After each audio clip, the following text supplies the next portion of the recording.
Ladies and gentlemen, it's my great honor and privilege to warmly welcome to you all to the inaugural session of Midwest University Multidisciplinary International Conference MUMIC 2026. It's me, Vishnu Kumar Khadka, today's Master of Ceremony for this inaugural session, and I feel deeply privileged to guide and to run the program further. So, without delay, I would like to start the program formally now. We are deeply honored by the gracious presence of our distinguished dignitaries. May I request Professor Dr. Dhruva Kumar Gautam, the Vice Chancellor of Midwest University, to chair the inaugural session over here in the dais, on the dais. Thank you so much. Could you please clap over there? So may I request our respected Honorable Chief Guest, Honorable Yamlal Cornell, the Chief Minister of Karnali Province Government, to have a seat of Chief Guest of this inaugural session over here on the dais.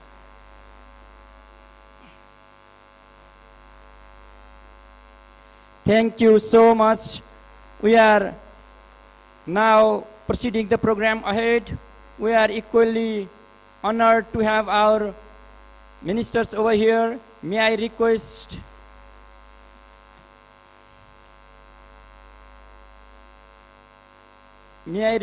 Honorable Binod Kumar Saha, Minister for Land Management, Agriculture and Cooperatives, Karnali Province Government, over here on the dais to have a distinct seat of distinguished guests on the dais.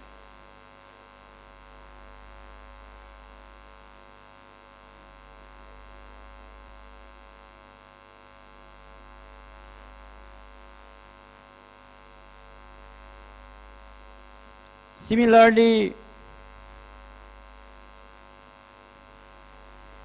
may I request Honorable Minister Suresh Adhikari, Ministry for Industry, Tourism, Forest and Environment, Karnali Province Government, to have a seat of distinguished guest over here if you are present here. I have not seen here, maybe you will be here soon. May I request Honorable Minister Ghanashyam Bhandari, Ministry of Social Development, Karnali Province Government, over here to have a seat of distinguished guest on the dais. Maybe he is on the way to come. Similarly, we have also invited our respected Vice Chancellors, Professor Dr. Hemraj Panta sir, the Vice Chancellor of Far Western University, to have a seat of guest of honor on the dais. May I request Professor Dr. Achyut Prasad Wagle, the Vice Chancellor of Kathmandu University, to have a seat of guest of honor over here on the dais. May I request Professor Dr. Vedraj Keshi, the Vice Chancellor of Pokhara University, to have a seat of special guest over here.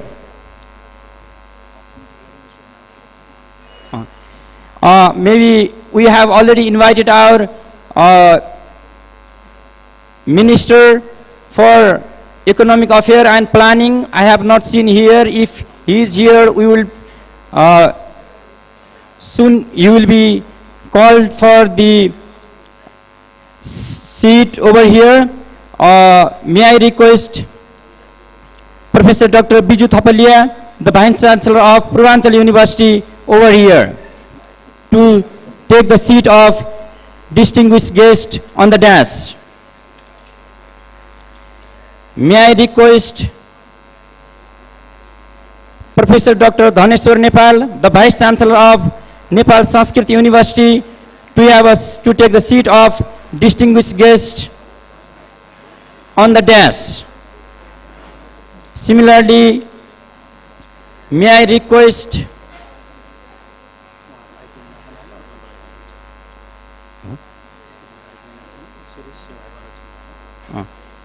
Professor Dr. Panna Thapa, the chairperson of Service Commission of Midwest University, to have a seat of special guest over here on the dais. May I request Professor Dr. Yagiraj Bhatta, the chairperson of Service Commission, Far West University, to have a seat of special guest on the dais. May I request the Registrar of Midwest University, Professor Dr. Subhagar Cornell, to have a seat of special guest over here. May I request Mohan Maya Dhakal, the Mayor of Birnagar Municipality, Surkhet, to have a seat of special guest over here on the dais. I could see the Deputy Mayor of Birnagar Municipality over here to have a seat of special guest in the absence of Mayor on the dais, please. Similarly, may I request the keynote speaker of the conference from Germany, Professor Dr. Susan von der Heide, to have a seat of distinguished guest on the dais. I have already invited to our Deputy Mayor Nilkant Khanal sir. Could you please over here? Yes, thank you. Similarly, may I request the Dean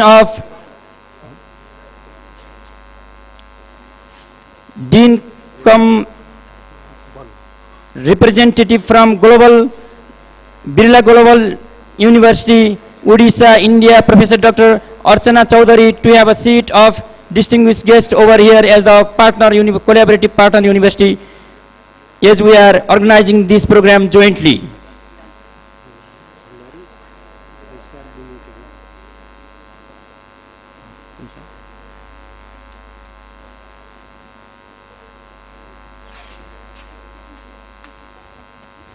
Similarly, I could see here the Registrar of Lumini Technical University, Regwadru Bhandari sir. Could you please have a seat of special guest on the dais?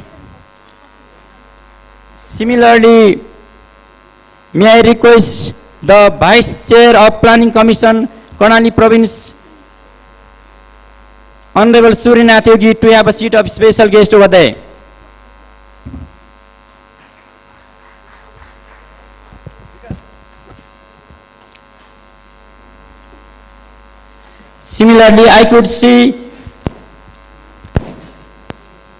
Similarly, may I request Mr. Birendra Kumar Yadav, Chief Secretary, Chief Minister and Council for Ministries, Karnali Province, to have a seat of special guest.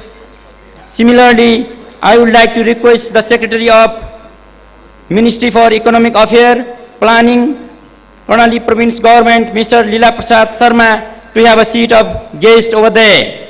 Similarly, may I request Mr. Sanjeev Kumar Karna, the Secretary of Ministry for Land Management, Agriculture and Cooperatives, to have a seat of guest over there.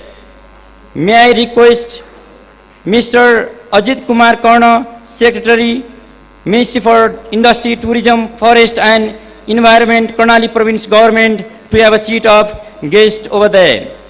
Similarly, may I request Mr. Dholak Raj Dhakal, the Secretary of Ministry for Social Development, Karnali Province Government, to have a seat of guest over there.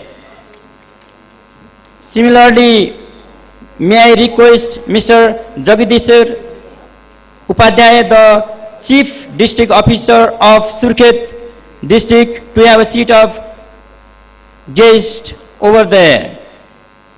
Similarly, I would like to request to all the deans, executive directors, EMO chief, executive council member, campus chiefs, HODs from MU and other universities. Similarly, I would like to request Mr. Harshad Vikram Khadka, the President of FNCCI, Surkhet cum Senator, MU, to have a seat of guest over there. Similarly, I would like to request Engineer Vivek Khadka, the President of Free Students Union and Senator of MU, to have a seat of guest over there. I would like to request all the people's representative from all level governments, including federal, provincial and municipality, I would like to request to all the keynote speakers, esteemed panelists, moderators, facilitators, paper presenters from home and abroad, professors, scholars, researchers and academicians to have a seat in your respective seats over there. Similarly, I would like to request to take the seat to the President cum representative from Federal of Nepali Journalists, Karnali Province and Surkhet Branch Committees and all the media representative from print media, broadcasting media and online media to have a seat over there in your respective seat. Similarly, I would like to request to our collaborative partners, chiefs and representative from Ministry of Social Development, Karnali Province Government, Ministry of Land Management, Agriculture and Cooperatives, Karnali Province Government, Ministry for Industry, Tourism, Forest and Environment, Karnali Province Government, Brinagar Municipality Surkhet, NAST, UNICEF, Save the Children, Texas, Nepal, NORAD, Nepal Bank Limited, SEC Nepal, SOSEC Nepal, Karnali Care Hospital, Yan Pepson, PAN, Karnali and Surkhet Branch Committee, Federation of Nepalese Chamber of Commerce, FNCCI Surkhet, Hotel Association Nepal, Karnali and Surkhet, Sasa School and all the collaborative hands, heads and hearts. All the Midwest University authorities, former leaderships and stakeholders, MUMIC 2026 organizing and management team members, valued volunteers and all the participants of this conference physically and virtually to have your seat in your respective seats. So without delay, I would like to request to our team, university management team, to welcome to our delegates with Khada to all our respective our delegates. Could you please Kalpana ji and Saraswati ma'am and team to provide the Khada to our all delegates. Similarly, we have sign language interpreter over here, Bimala Buddha. I would like to request to have a seat, to manage her seat in front of the desk so that everyone could manage, could see her interpretation in sign language too. Thank you so much. We have collaborative partners from different universities and we are organizing this program jointly with Birla Global University India. So especially I would like to request to have a seat of special guest in front of our row from our collaborative university or representative to all. Could you please have a seat over there? So without delay,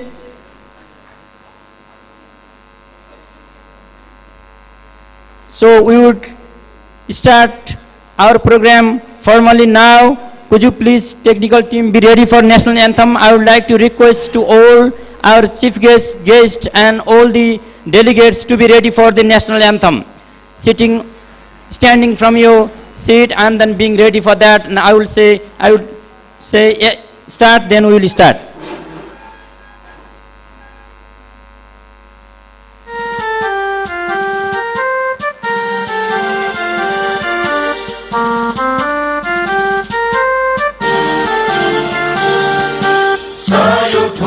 phulka हामी एउटै माला नेपाली सार्वभौम भई फैलिएका मेची महाकाली सयौं थुङ्गा फुलका हामी एउटै माला नेपाली सार्वभौम भई फैलिएका मेची महाकाली प्रकृतिका कोटि कोटि सम्पदाको आचल वीरहरूका रगतले स्वतन्त्र ज्ञान भूमि शान्ति भूमि तराई पहाड हिमाल अखण्ड यो प्यारो हाम्रो मातृभूमि नेपाल बहु जाति भाषा धर्म संस्कृति छन् विशाल अग्रगामी राष्ट्र हाम्रो जय जय Nepal.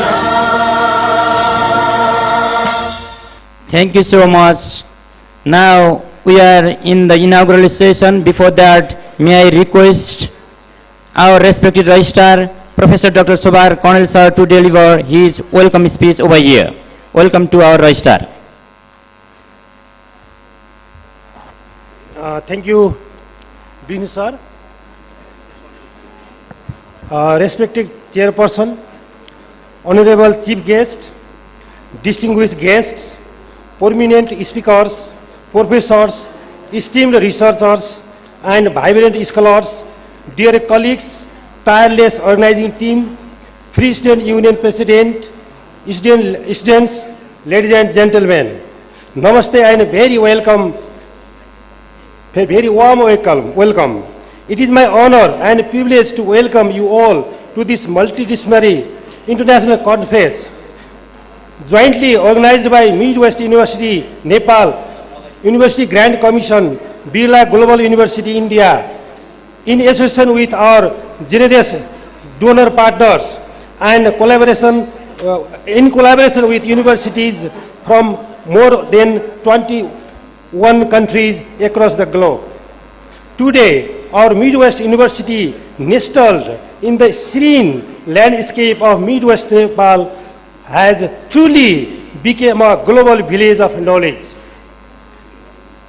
The design of this conference is unique and ambitious. We have not one, not two, but 7 distinct academic tracks.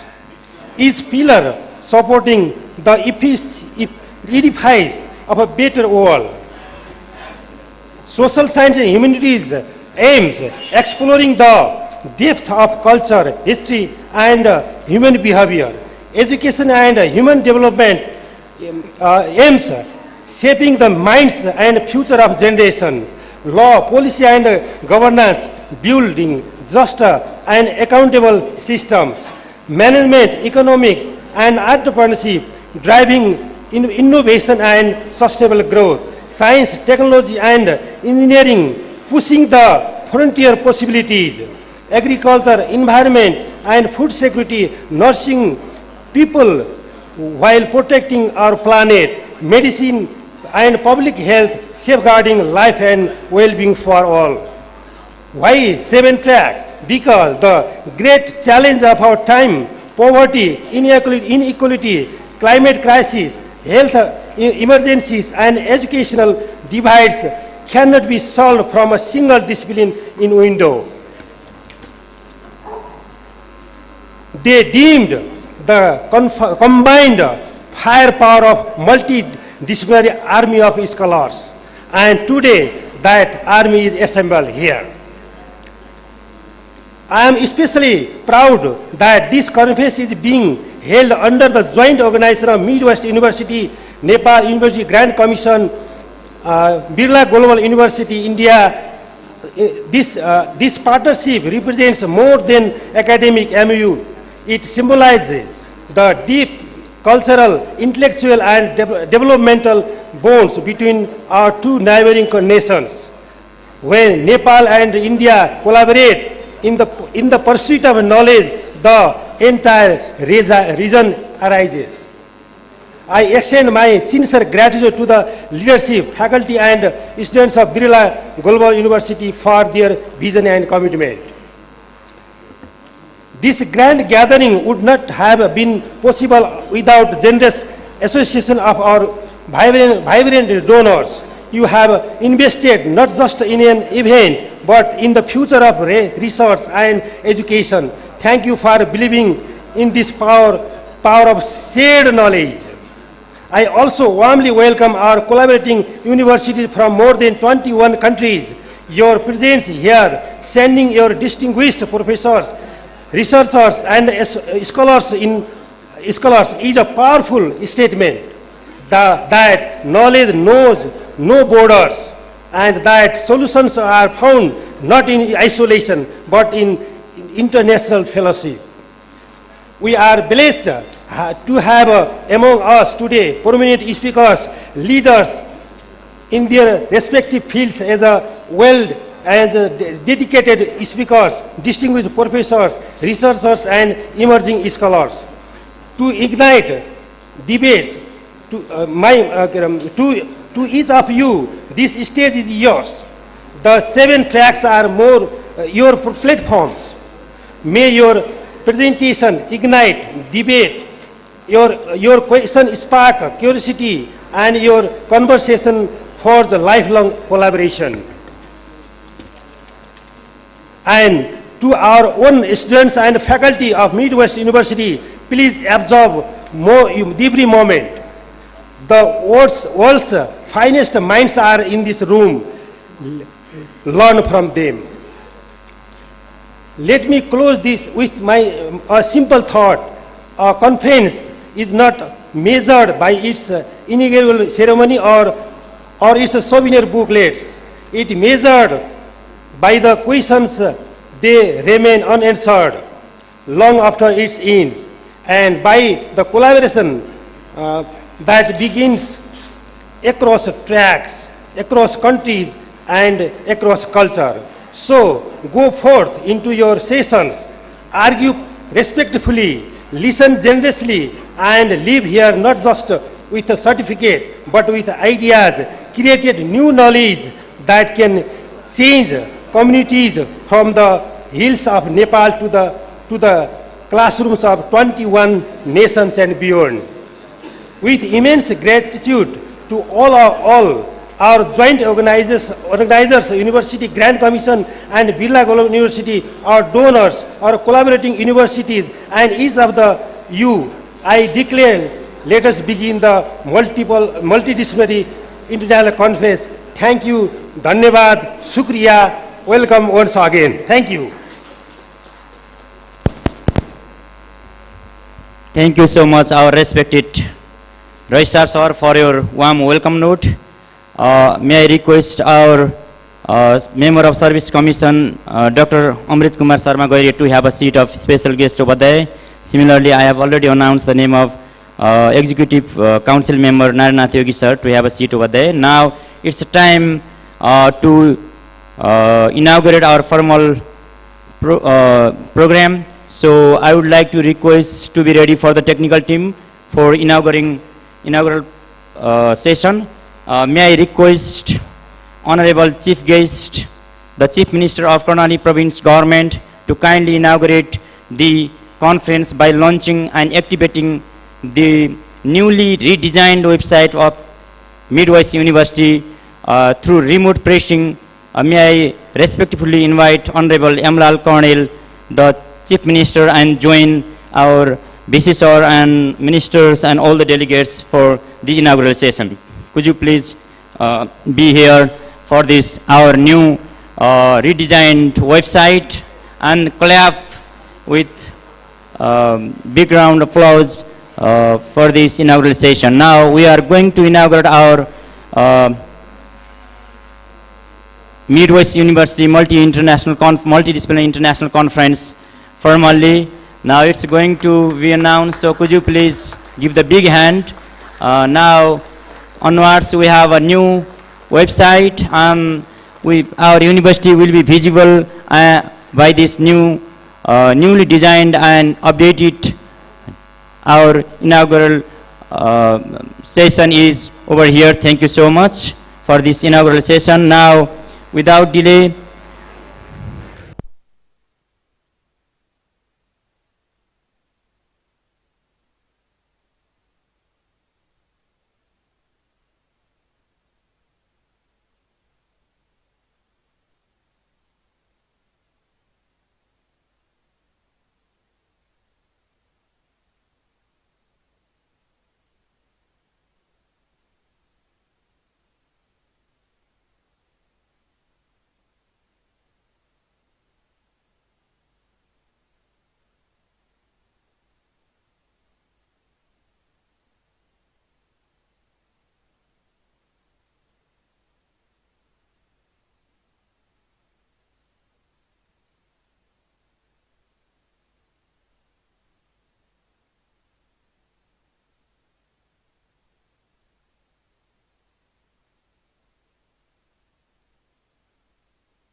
Now, I would like to request Dr. Yedu Prasad Gyawali, the Executive Director of International Relations and the Coordinator of Organizing and Managing Committee, Midwest University Multidisciplinary International Conference, to highlight the conference detail over here. Welcome to Dr. Gyawali.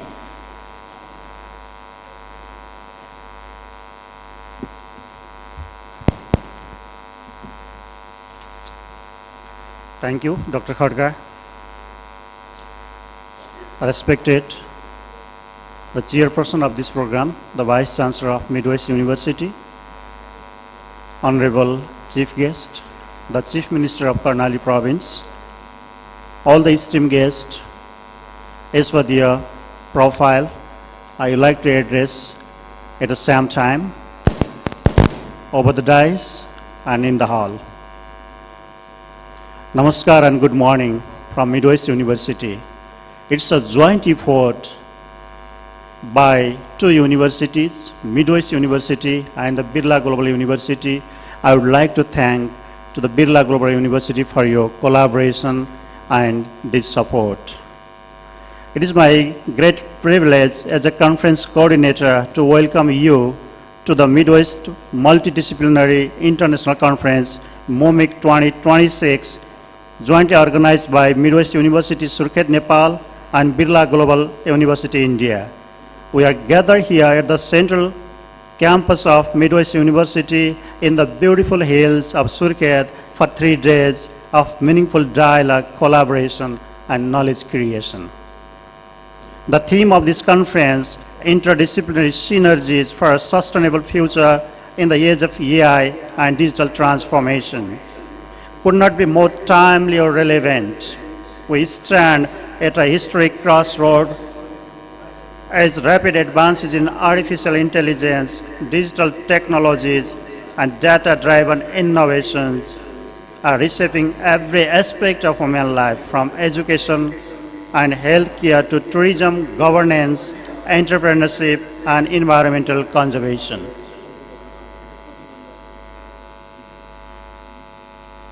In this area of profound transformation, isolated disciplinary approaches are no longer sufficient by research. True progress demands interdisciplinary synergies, the creative fusion of ideas from science, humanities, technology, social sciences, education, management, and policy. This conference is designed precisely to foster such synergies. Over the next 3 days, we will explore how AI and digital tools can be harnessed ethically and equitably to address pressing challenges while advancing sustainable development, particularly in Nepal, Karnali Province, and around the globe. Midwest University, located in the heart of Karnali, is deeply committed to contributing to the holistic development of this region and the nation. Karnali is rich in natural resources, cultural heritage, biodiversity, and human potential. Yet it also faces unique challenges related to infrastructure, education, health, brain drain, human-wildlife conflict, and inclusive growth. This conference provides a global platform to examine these realities through the lenses of innovation, policy, and practice. We are honored to host an impressive gathering of thought leaders today, the Vice Chancellor's Roundtable as a signature event, and that will deliberate on reimagining higher education in Nepal through strategic leadership, innovation, sustainability, and digital transformation. Renowned experts, the keynote speakers, prominent speakers around the globe are the assets for us for the knowledge transformation. And the knowledge that we get will share profound insights into cultural heritage, tourism, education, social science, and several technical and non-technical fields in which AI and other integration of science and the humanities be helpful for the mental health and human well-being. Throughout the conference, we will engage in rich technical sessions, panel discussions on critical themes such as inclusive education, medicinal herbs, yoga and wellness tourism, brain drain to brain gain through the Nepali diaspora, biodiversity and human-wildlife conflict, digitalization in Karnali, entrepreneurial ecosystem, sustainable AI in higher education, and many more areas. These sessions will bring together scholars and practitioners from Nepal and other 21 countries, creating a truly international and multidisciplinary dialogues with more than 350 research papers. Our aspiration is not merely to host an academic event, but to generate actionable ideas, policy, recommendations, and collaborative networks that can meaningfully contribute to a sustainable, inclusive, and digitally empowered future for Nepal, especially for the people of Karnali province and around the globe. We hope that the conversations sparked here will translate into research collaborations, innovative projects, strengthen international partnership, and concrete pathways for turning challenges into opportunities. Before I conclude, I would like to extend my heartfelt gratitude to the leadership of Midwest University and Birla Global University, our all esteemed speakers, panelists, facilitators, the organizing committee members, and volunteers who have worked tirelessly over many months, and every one of you for your presence and participation over here. Let us make these 3 days productive, inspiring, and transformative. With this, I warmly welcome you all once again to this conference, and thank you. Dhanyavad.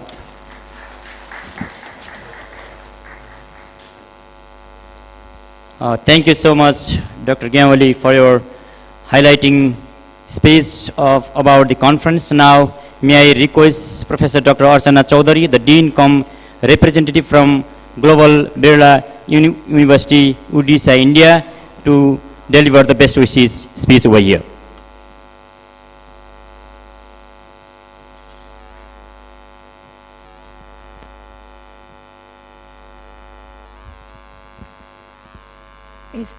Is it audible? Oh, yeah. Esteemed Chairperson, Honorable Vice Chancellor, esteemed Chief Guest, Honorable Chief Minister of esteemed dignitaries on the dais, off the dais, research paper presenters, faculty colleagues, students, media personnel. At the outset, I really welcome all of you, and I'm so happy and glad to see that we have such enthusiastic participation from all the paper presenters in terms of participating in various, we also saw the stall there. So I think that this 3-year session, the conference, is definitely going to add value to it. Now, being the collaborator, I'd like to tell you that we are actually having a productive collaboration, because in the month of March, Honorable Vice Chancellor, Registrar Sir, and other faculty colleagues, 11 in number, they visited our university, Birla Global University, Bhubaneswar. And the topic of our conference at that time was Grassroots and Frugal Innovation in Emerging Economies, which was scheduled from 12th to 14th of March. And we really had a galaxy of speakers, and I'm thankful to them for gracing the occasion. Our Honorable Vice Chancellor, Professor Kulbhushan Baluni, would have been present here, but due to some unavoidable circumstances, Sir is not able to come. But Sir has told me to give his regards and best wishes for the success of this grand conference. Now, coming to the conference expectations, we are really happy, and definitely we are going to contribute for the next 3 days, whatever we are being asked as a collaborator. And we have been in touch for the last 3 months to contribute in the best possible manner. So with this, I thank everyone, I welcome everyone, and I'm sure this 3 days of conference is going to add a lot of value, and there will be academic discourses. I will not take too much time because we have esteemed speakers here, a lot of distinguished panelists. Thank you so much.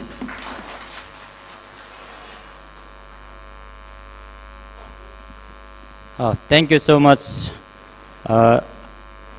Professor Dr. Archana Chaudhary, the Dean of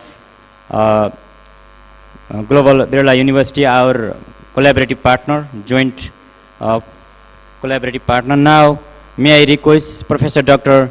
Susan von D. Heid, the keynote speaker of the conference from Germany, to deliver her best wishes over here on the dais.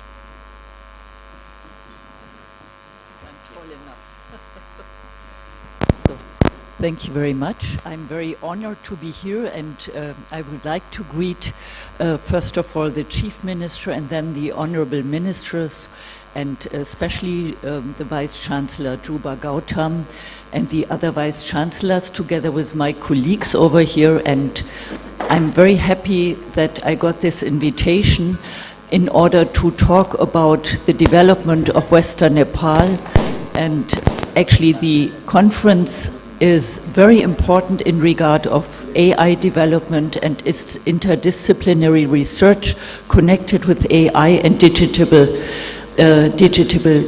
programs. It is a very, very special time in the moment for universities because AI is changing everything, I would say, and it is very timely to have this conference now here, and especially in the Midwest University, because in Nepal, Midwest and Far Western Nepal are areas which are up to now still a bit more marginalized than other areas, and it is very important that the people who are living in these areas are included in the research and university programs. And since AI and digital programs are changing now a lot of approaches at the universities, it is a very timely conference, and I'm thanking the organizers very much for having invited me. Thank you so much.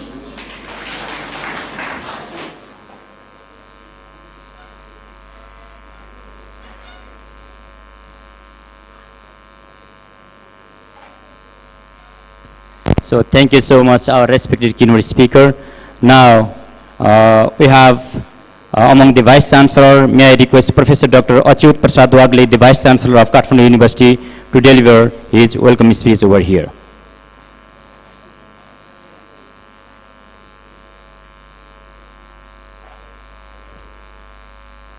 Very good morning to you all.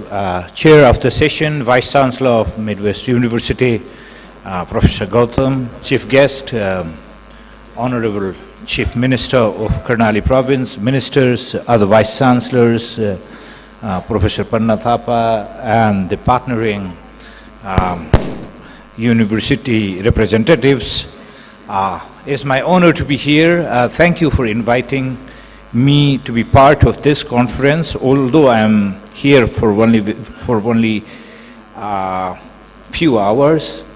But I don't consider as an invitee. You might know Professor Gautam, Vice Chancellor of Midwest University, is a Senate member of Kathmandu University. And we have got created avenues to work together in many ways. And I would like to particularly thank this university for taking such an endeavor. I can truly feel that organizing a conference of this scale here is a big challenge, including the frequent cancellations of flight we are experiencing, even though you are willing to invite a lot of scholars and guests. So I wish this conference a great success. I'm pretty intimidated by the theme itself. You see, the multidisciplinary conference and interdisciplinary synergies. These are not only the words. I think scholars need to work very hard to connect these dots of multidisciplinarity, interdisciplinarity, and digital transformation. So it is not we create big slogans, big phrases, and work less deeply into the intellectualism.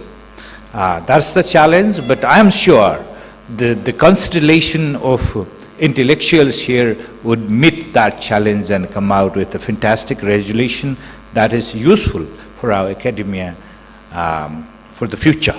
Final word, academia thinks they know things. They have research, they have outcomes, they have evidences, But I have said in many occasions, there remains a big, tall wall, thick wall between policy making and the conclusions academia brings out from their research and understanding. We need to penetrate that wall. I think this is the beginning when Chief Minister and ministers are here. Our policy maker listen to the academia. Then the results start to come about, little by little. Thank you. Sushan is a great treasure for Midwest and Far West. She has mapped out the resources for this region. We are truly the guest. We come, give a speech and go, but she has dedicated so much in doing research. I know her for many years. Thank you, everyone. I don't like to stop very often when I start speaking, but this is my best wishes for the conference. Thank you so much.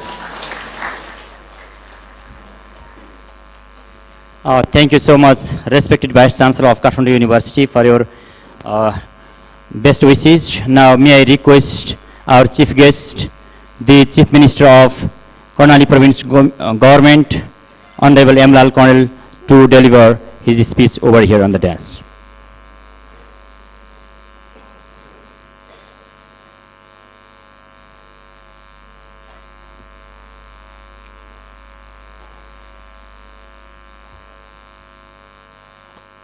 धन्यवाद। इस सम्मेलन का अध्यक्ष एवं मध्य पश्चिमांचल विश्वविद्यालय का उपकुलपतिज्यू, माननीय मंत्रीज्यू, विभिन्न विश्वविद्यालय का उपकुलपतिज्यूहरू, वीरेन्द्रनगर नगरपालिका का उपप्रमुखज्यू, इस सम्मेलन में स्वदेश तथा विदेशबाट भाग लिनुभएका सबै विशिष्ट अतिथि महानुभावहरू, विश्वविद्यालयका रजिस्ट्रारज्यू, डिनज्यू, प्राध्यापकज्यूहरू, प्राज्ञिक महानुभावहरू, विद्यार्थी भाइ बहिनीहरू, पत्रकार साथीहरू, सबैमा म हार्दिक अभिवादन व्यक्त गर्न चाहन्छु। मध्य पश्चिमाञ्चल विश्वविद्यालय र बिरला ग्लोबल विश्वविद्यालय भारतले आयोजना गरेको बहुविषयगत अन्तर्राष्ट्रिय सम्मेलनको आयोजना गरी आमन्त्रण गर्नुभएकोमा म विश्वविद्यालयलाई हार्दिक बधाई तथा धन्यवाद दिन चाहन्छु र सम्मेलनको पूर्ण सफलताको शुभकामना व्यक्त गर्न चाहन्छु। कर्णाली प्रदेशको राजधानी वीरेन्द्रनगरमा सञ्चालन हुने यो 3 दिने अन्तर्राष्ट्रिय सम्मेलनमा सहभागी हुन स्वदेश तथा विदेशबाट आउनुभएका सम्पूर्ण अतिथि महानुभावहरूलाई प्रदेश सरकारको तर्फबाट हार्दिक स्वागत गर्दै तपाईहरुको बसाई सुखमय होस् भन्ने कामना गर्दछु।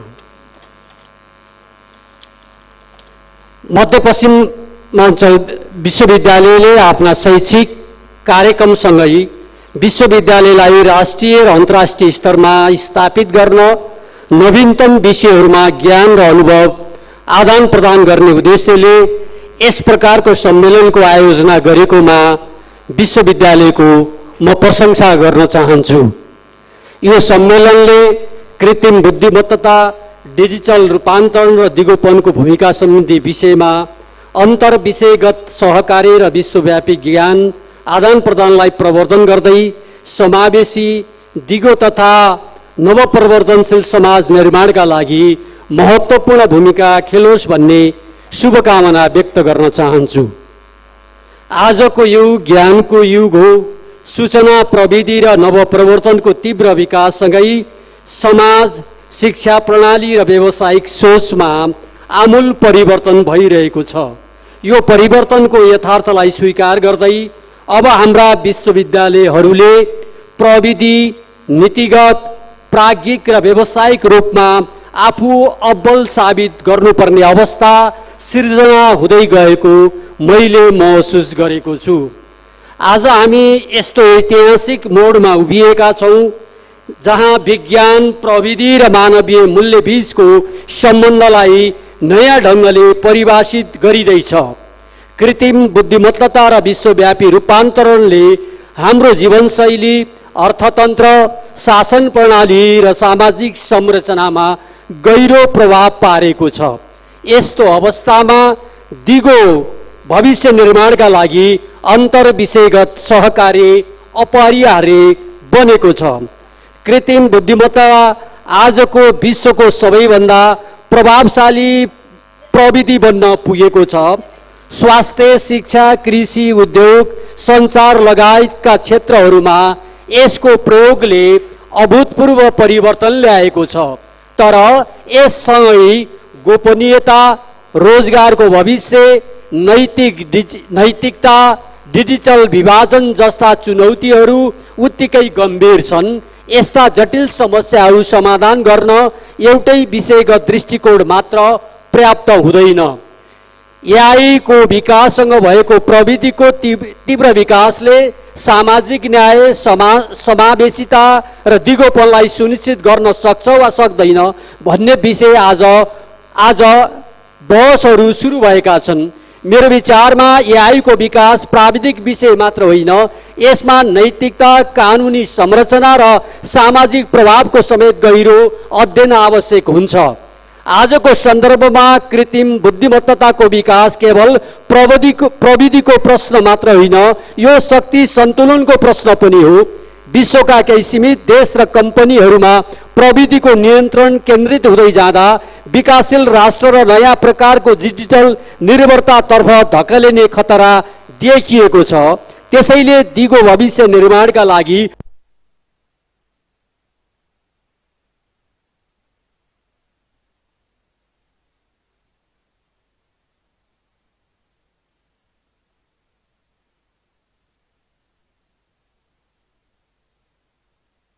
यी माथि उल्लेख गरिएका विषयहरूमा गहनतापूर्वक छलफल, निष्कर्ष निकाल्ने काम अवश्य नै हुनेछ भन्ने मैले विश्वास लिएको छु।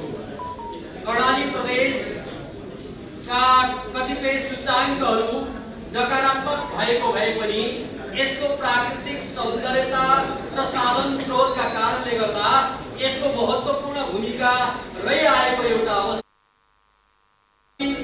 हामी सबैले र खास गरी सम्मेलनमा सहभागी हुनुभएका तपाईहरूले कर्णाली प्रदेशको जुन सकारात्मक पक्ष छ, जुन सौन्दर्यता छ, प्राकृतिक साधन र स्रोतको जुन प्रचुरता छ, त्यसलाई सदुपयोग गर्ने कुरामा उपयुक्त निष्कर्ष निकाल्ने कुरा गरिदिनु भयो भने तपाईको गोष्ठी, तपाईको सेमिनार केवल विश्वविद्यालयमा मात्र सीमित नरहिकन त्यसले कर्णालीको समृद्धि र विकासका निम्ति पनि महत्त्वपूर्ण भूमिका खेल्नेछ भन्ने कुरा म तपाईहरुका बीचमा राख्न चाहन्छु।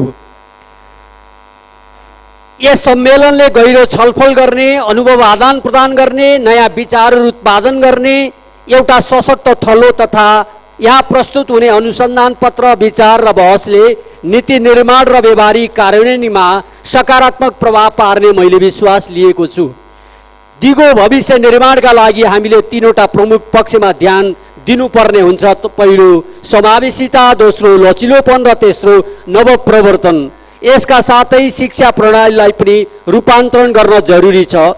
विश्वविद्यालयले परम्परागत विषयगत भन्दा बहुविषयगत अध्ययनलाई प्रोत्साहन गर्नुपर्ने हुन्छ। विद्यार्थीहरूलाई केवल ज्ञानमा मात्र होइन, समस्या समाधान गर्ने क्षमता, आलोचनात्मक सोच र नैतिक मूल्यतर्फ अभिप्रेरित गर्न जरुरी छ। प्रविधिको द्रुत विकासले कृत्रिम बुद्धिमत्ता, डिजिटल शिक्षा, दिगो विकास र समावेशी सोचको नयाँ प्रवृत्तिहरूले शिक्षालाई विश्वव्यापीकरण गरिरहेको वर्तमान समयमा मध्यपश्चिमाञ्चल विश्वविद्यालयले पनि आफूलाई त्यसमा केन्द्रित गर्दै शिक्षालाई गुणस्तरीय र प्रविधि मैत्री बनाउँदै सम्पूर्ण शैक्षिक क्रियाकलापहरू त्यसतर्फ लैजान सके विश्वविद्यालयले अन्तर्राष्ट्रिय प्रतिस्पर्धा गर्न सक्ने र विद्यार्थी पलायनको अवस्थालाई सुधार्न सक्ने मैले विश्वास लिएको छु। यति बेला उच्च शिक्षाको लागि मुलुक छाडेर विदेशमा जाने संख्या बढ्दो छ। उपलब्ध सीमित साधन र स्रोतबाट हामीले शिक्षालाई वैदेशिक शैक्षिक संस्थाहरूको प्रतिस्पर्धामा लैजानु पर्ने ठूलो चुनौती छ। यस्तो चुनौतीको सामना गर्न परिवर्तित समयलाई आत्मसात गर्दै अब हाम्रा विश्वविद्यालयहरूले आफूलाई समय सुहाउँदो रूपान्तरण गर्नुपर्ने म जरुरी ठान्दछु। यो सम्मेलनमा यस विषयमा सदन छलफल हुने मैले अपेक्षा लिएको छु। यस सम्मेलनबाट शिक्षाविद, समाजशास्त्री, व्यवसायविद र नीति निर्माताकर्ताहरूका बीचमा बहस र छलफल र विचार आदान प्रदानसँगै विभिन्न सत्रहरूमा सिर्जना गर्ने बहसहरूले हाम्रो नीति योजना र कार्यान्वयनमा मार्गदर्शन गर्न सफल रहोस् भन्ने शुभकामना दिन चाहन्छु। कर्णाली प्रदेशमा शिक्षा क्षेत्रमा विभिन्न चुनौतीहरू छन्। भौगोलिक विकटता, बहुआयामिक गरिबी, बेरोजगारी, पूर्वाधारको अभाव जस्ता कारणले यहाँको विकास अपेक्षित रूपमा हुन सकेको छैन। तर हामीसँग अथाह सम्भावनाहरू छन्। यहाँको प्राकृतिक सौन्दर्य, सांस्कृतिक विविधता, युवा जनशक्ति, जलस्रोत जस्ता सम्पदाहरूलाई सही रूपमा प्रयोग गर्न सकेमा हामीले कर्णालीलाई समृद्ध प्रदेश बनाउन सक्छौँ। यस प्रदेश सरकारको यहाँको नकारात्मक विषयको प्रचार भन्दा हामीसँग भएका सम्भावनाहरूको समुचित प्रयोग मार्फत राष्ट्रिय र अन्तर्राष्ट्रिय क्षेत्रमा परिचित हुन चाहिरहेको छ। यस कार्यमा यहाँ उपस्थित सम्पूर्ण प्राज्ञिक साथीहरूबाट सार्थक र सकारात्मक भूमिका समेत म अपेक्षा गर्दछु। विश्वविद्यालयले शिक्षा, अनुसन्धान र सामुदायिक सेवाका माध्यमबाट यहाँको विकासमा ठुलो योगदान दिन सक्छ। स्थानीय आवश्यकतालाई ध्यानमा राखेर पाठ्यक्रमहरू निर्माण गर्ने, अनुसन्धानका माध्यमबाट यहाँका समस्याहरूको समाधान गर्ने, विश्वविद्यालयमा रहेको जनशक्तिलाई सामुदायिक सेवाको माध्यमबाट परिचालित गर्दै कर्णालीको विकास र समृद्धिमा प्रदेश सरकारको अभियानमा विश्वविद्यालयको महत्त्वपूर्ण सहयोग र सहकार्यको म अपेक्षा गर्दछु। म यही विश्वविद्यालयका सन्दर्भमा आफ्ना धारणा पुनः स्मरण गराउन चाहन्छु। यो विश्वविद्यालय स्थापनामा यहाँका नागरिकहरूको अथक परिश्रम र मेहनत मात्र होइन, थोरै भए पनि लगानी समेत भएको छ। सन्तानको गुणस्तरीय शिक्षा र उज्जवल भविष्यको परिकल्पना गर्दै यहाँका नागरिक र राजनीतिक दलहरूको कष्टपूर्ण सङ्घर्षबाट सुर्खेतमा मध्यपश्चिमाञ्चल विश्वविद्यालय स्थापना भएको यहाँ म स्मरण गराउन चाहन्छु। स्थापनाको यो 1.5 दशकको अवधिमा हिजका यहाँका नागरिकहरूले आफ्नै घर आँगनमा गुणस्तरीय र सर्वसुलभ शिक्षाका लागि देखेको एउटा सुन्दर सपना हामीले कति पुरा गर्न सक्यौँ। हाम्रा काम कारबाहीहरूलाई अभिभावकहरूले कसरी लिनुभएको छ, कतै सुधार गर्नुपर्ने अवस्था त छैन, त्यसतर्फ पनि विश्वविद्यालय सम्बन्ध सम्पूर्ण परिवार पक्षको अझ बढी विशेष ध्यान जान आवश्यक म ठान्दछु। प्रदेश सरकारले मध्यपश्चिम विश्वविद्यालयको शैक्षिक उन्नयनको लागि थोरै भए पनि विभिन्न क्षेत्रमा सहकार्य गरेको छ। आफ्नो मातहत नभए पनि यस विश्वविद्यालय प्रतिको सामिप्यता, सकारात्मक भावलाई प्रदेश सरकारले सदैव आत्मसात गर्दै आइरहेको छ र भविष्यमा पनि विश्वविद्यालयको उन्नति र प्रगतिमा प्रदेश सरकारका तर्फबाट सक्दो सहयोग र सहकार्य रहने यहाँहरू माझ पुनः प्रतिबद्धता व्यक्त गर्न चाहन्छु। विश्वविद्यालयहरू केवल शिक्षण केन्द्र मात्र नभई अनुसन्धान, नवप्रवर्तन र सामाजिक रूपान्तरणका सशक्त आधार हुन्। यही वास्तविक तथ्यलाई बुझ्दै यस सम्मेलनले परिवर्तनका मागहरू पछ्याउँदै भविष्यको मार्गचित्र कोर्न महत्त्वपूर्ण भूमिका खेल्ने मैले विश्वास लिएको छु। सम्मेलनमा प्रस्तुत हुने विचार र निष्कर्षले शैक्षिक उन्नयनसँगै कर्णाली प्रदेशको विकास र समृद्धिमा महत्त्वपूर्ण योगदान दिन सक्नेमा म पूर्ण विश्वस्त छु। अन्त्यमा यस सम्मेलनले नयाँ दृष्टिकोण, नयाँ ऊर्जा, नयाँ प्रतिबद्धता प्रदान गर्नेछ भन्ने विश्वास लिँदै सम्मेलनको पूर्ण सफलताको कामना गर्दै आयोजना गर्ने मध्यपश्चिमाञ्चल विश्वविद्यालय, सह आयोजक, सम्पूर्ण महानुभावहरूलाई फेरि प्रदेश सरकारका तर्फबाट धन्यवाद दिन चाहन्छु। धन्यवाद। Thank you so much, respected Honorable Chief Minister, Honorable Emlal Kondil, for your warm best wishes and inspiration for us to move ahead in higher education. Now we have our respected Mayor Mohan Maya Dhakal as the special guest. May I request Mohan Maya Dhakal ma'am to have a seat of special guest over there. and at the same time we have a exchange, MOU exchange and check handover program.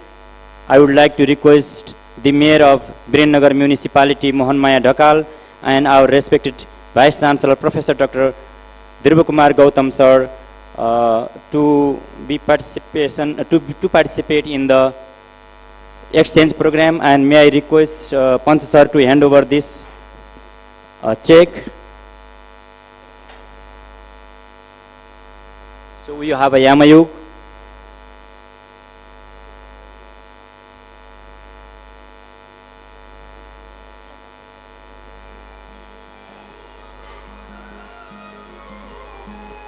So I would like to request our respected Registrar Sir and Deputy Mayor to join this exchange of contract regarding endowment fund 2 crore 2 lakh 2,202 rupees.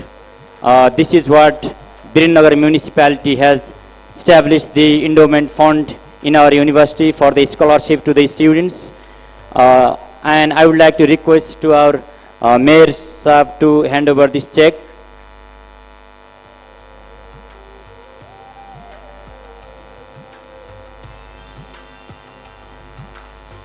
Yeah, this is the check of Birennagar municipality.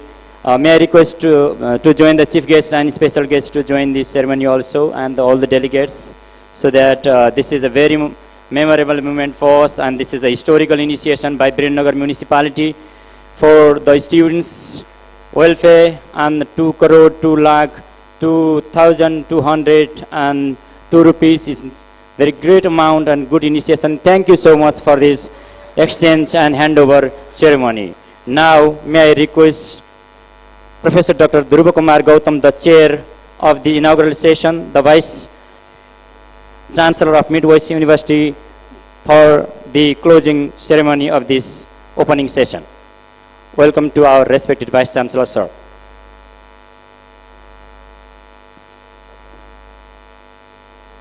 Thank you very much, the MC.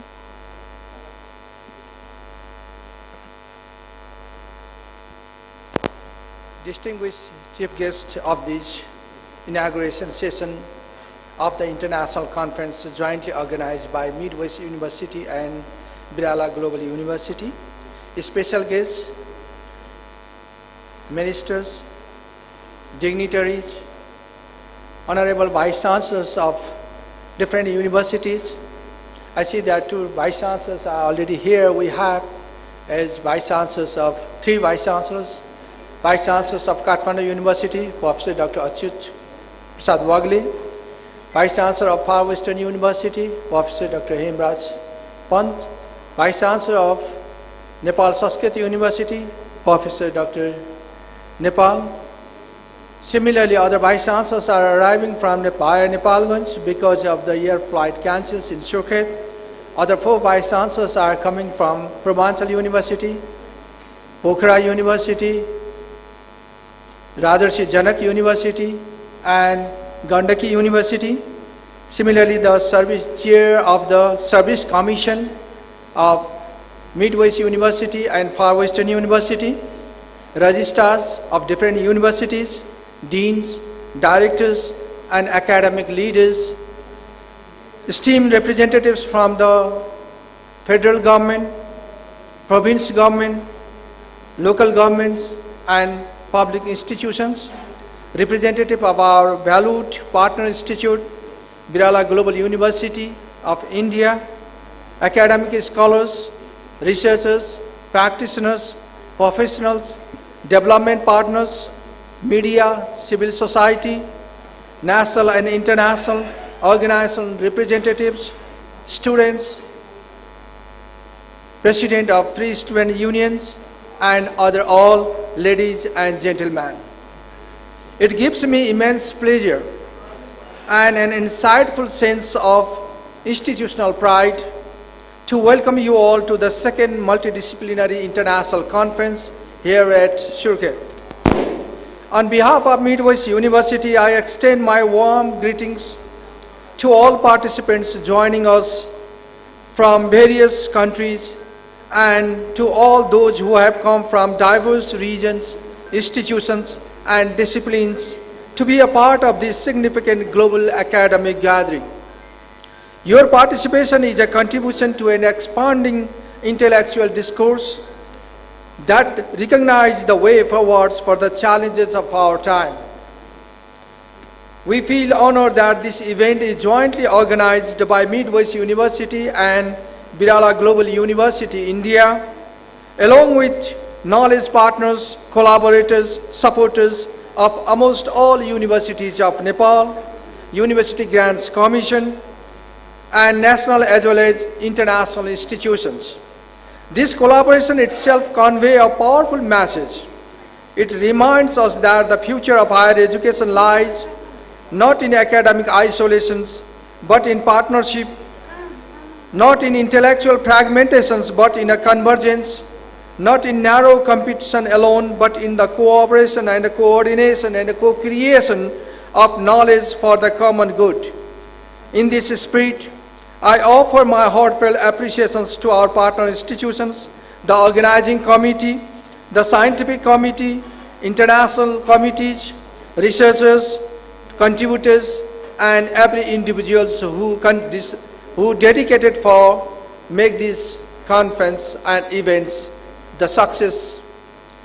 This conference brings together a broader spectrum of inquiry across major academic and research domains, including agriculture, environment and food security, education and human development, law, policy and government, management, economics and entrepreneurship, medicine and health, science and technology and engineering and social science and humanities. Issues of this discipline respond to the same central questions. How do we build the more sustainable, resilient and intelligent future for humanity? We are rich in culture, ecological diversity, youthful aspirations and community resilience, yet still confronting serious development challenges. It enforces the role of university to become trusted space where evidence meets responsibility, innovation meets ethics, and local realities enter dialogue with global knowledge system. At Midwest University, we believe that a university must stand at the intersection of thoughts and the transformation.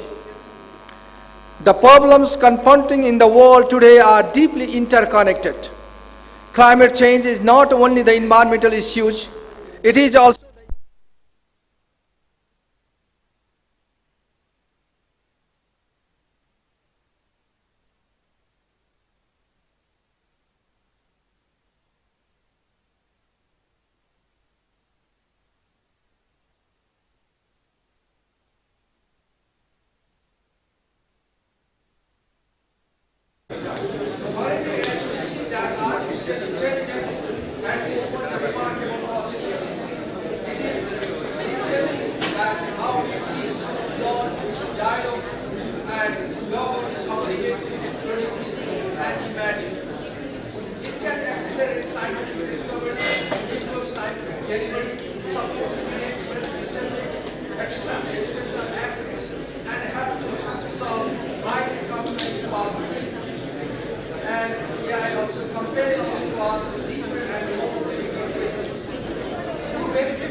technologies. Who is excluded? How do we protect privacy, dignity, employment, trust, and human energy? How do we encourage innovation without compromise ethics? These are the peripheral questions. They are central to the mission of higher education. Our responsibility, the university responsibility, therefore, is to bring together the global ideas into our local context, and of course the project the intelligence of our context into the global stage. Dear participants, partners, presenters and scholars, your papers, discussions, critiques and reflections contribute to a consolidate ideas and more scholarly exchange. Every research contribution, whether empirical, theoretical, conceptual, methodological or applied, expand the space of responsible thoughts. It gives back to the society new tools to understand itself. It depends collective intelligence. Let your contribution be rooted to evidence, guided by the integrity and animated by concern for humanity. The future of universities will depend greatly on whether scholars can contribute analytical excellence with ethical seriousness. Dear academic leaders and institutional partners, let us receive the conference as a call to deepen our commitment. Let us build a stronger research ecosystem. Let us encourage cross-border and cross-disciplinary collaboration. Let us strengthen mentoring, publication cultures, innovation platforms, and knowledge dissemination. Let us support research not only where it is convenient, but where it is necessary. Let us cultivate universities that are internationally concerned and locally grounded, digitally capable at human-centered, and ambitious at accountable. Before I conclude these inauguration sessions, I would like to extend my sincere thanks to our national and international partners, chief guests, keynote speakers, special guests, distinguished leaders, invitees, paper presenters, session chairs, reviewers, organizers, technical teams, administrative staffs, volunteers, and students. Your contribution has turned aspiration of Midwest University into reality. To some extent, I understand how difficulties, inconvenience, challenge you face to be here at Surkhet, the capital of Karnali province. Some vice-chancellors are still on the way to come from Nepalganj as because of many difficulties and complexities that they have to be borne. I would like to say sorry for any inconvenience that you have faced that caused because of my invitations at Midwest University.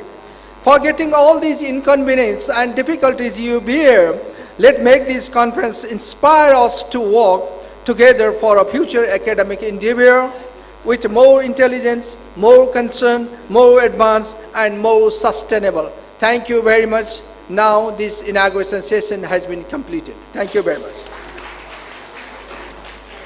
Continue.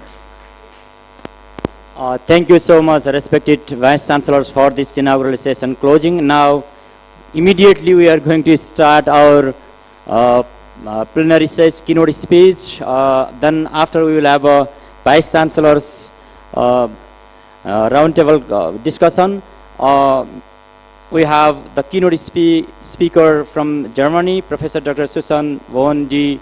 Heide, and she will be presenting on progress of West Nepal in the last 10 years with special emphasis on cultural heritage and inclusion. I would like to request Ms. Kalpana Paudel to introduce her and then welcome her as the keynote speaker over here.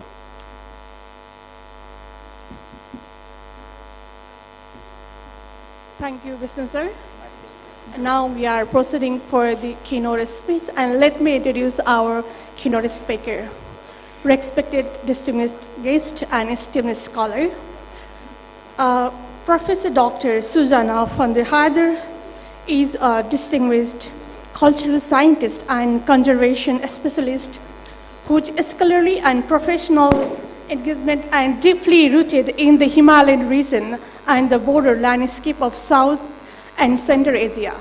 Her work reflects a sustained commitment to the preservation, interpretation, and ethical stewardship of culture and rural heritage within complex socio-cultural context.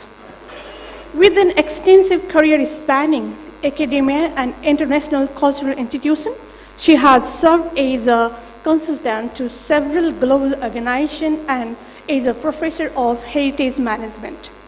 Between 1988 and 1995, she held the position of curator for education at the Museum of East Asia Art in the Cologne, where she contributed to the development of innovative educational and interpretive programs. Subsequently, she worked at the UNESCO World Heritage Center in Paris until 2001, followed by her engagement in the Division of Cultural Heritage, where she further advanced international heritage discourse and policy.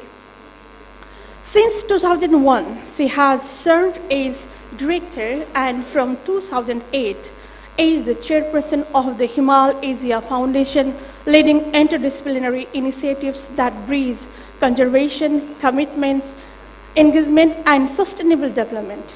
In parallel, she continued to contribute to higher education through teaching appointments at universities across Germany, Nepal, and India, fostering critical inquiry and cross-cultural understanding among emerging scholars.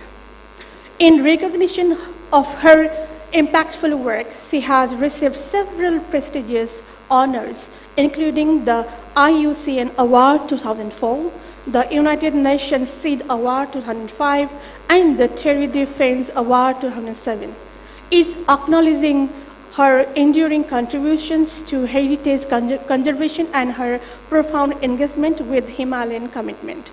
Today, she is going to present on progress of West Nepal in 10 years with a special emphasis on cultural heritage and tourism development. Now, I'd like to welcome her for the 45 minutes for the keynote speech. Thank you.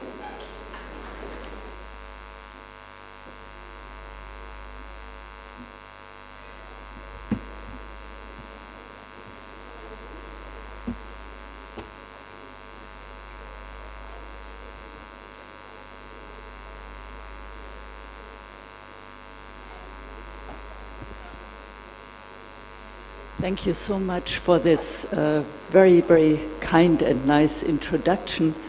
Again, I would like to thank the Midwest University and especially the Vice Chancellor, Professor Dhruba Gautam, as well as Professor Arjan Suwal for this kind invitation to speak on this special occasion.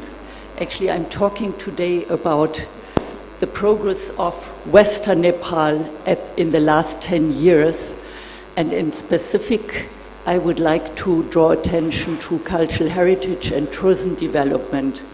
Let's see how this is working out now. I need to have the PowerPoint presentation now. Sorry, it takes a little while, it seems.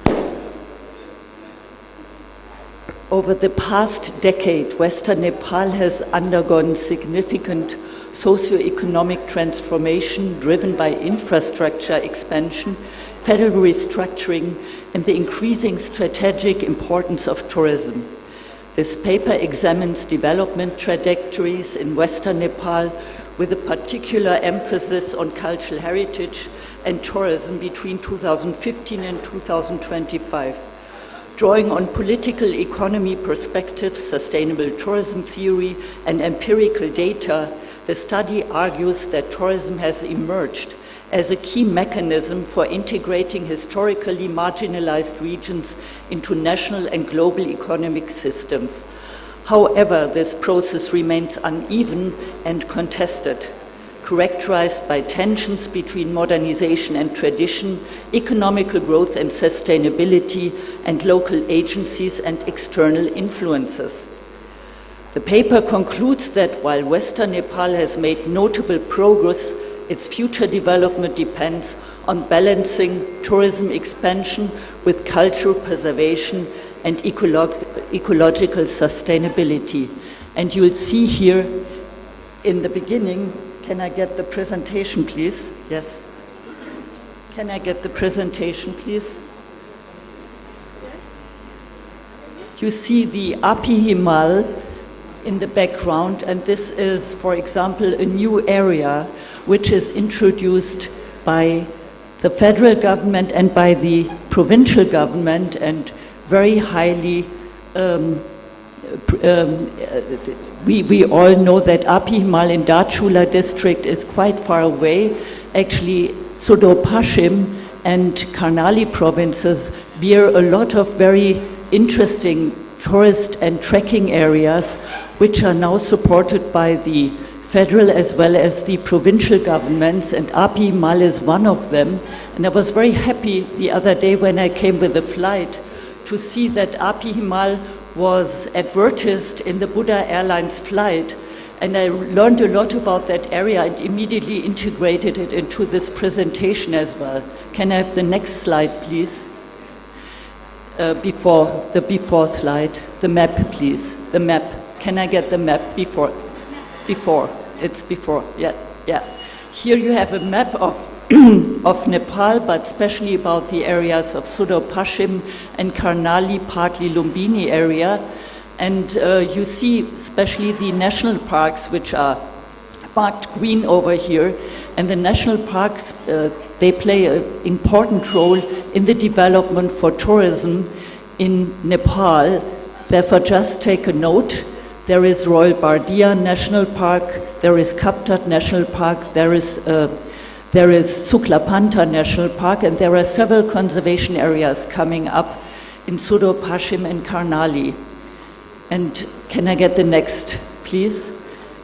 I'm starting now with the cultural heritage sites, which are partly UNESCO listing on the tentative list of the World Heritage Site. This is the Borti complex in Dailek area, the Panchadeval temple sites, which are representing a very ancient heritage, which is the Kasmala kingdom here. And I'm coming back to that. Leave it.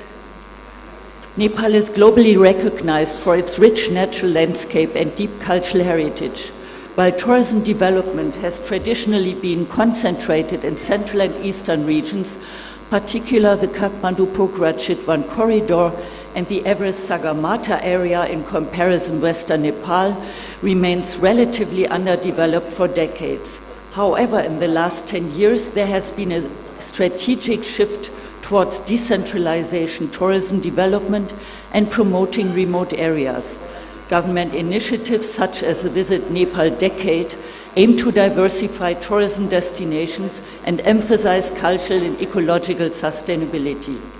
Western Nepal, encompassing mainly regions such as Karnali province and Sudar-Paschim and parts of Lumbini province, has long been characterized by geographic remoteness, rugged terrain, limited infrastructure and limited state presence, contributing in persistent socioeconomic marginalization. But it is one of the most cultural, rich and geographically diverse regions of the country. Historically, however, it has been considered remote and underdeveloped and has been one of the last developed regions and the least developed regions of the country. Nevertheless, since approximately 2015, marked by the promulgation of Nepal's new constitution and subsequent federal restructuring, the region has experienced notable development shifts. Western Nepal holds a unique place in the history and identity of Nepal. The region was one of the centers of the Kasamala kingdom, which started in the 12th century and lasted until the 14th, 15th century.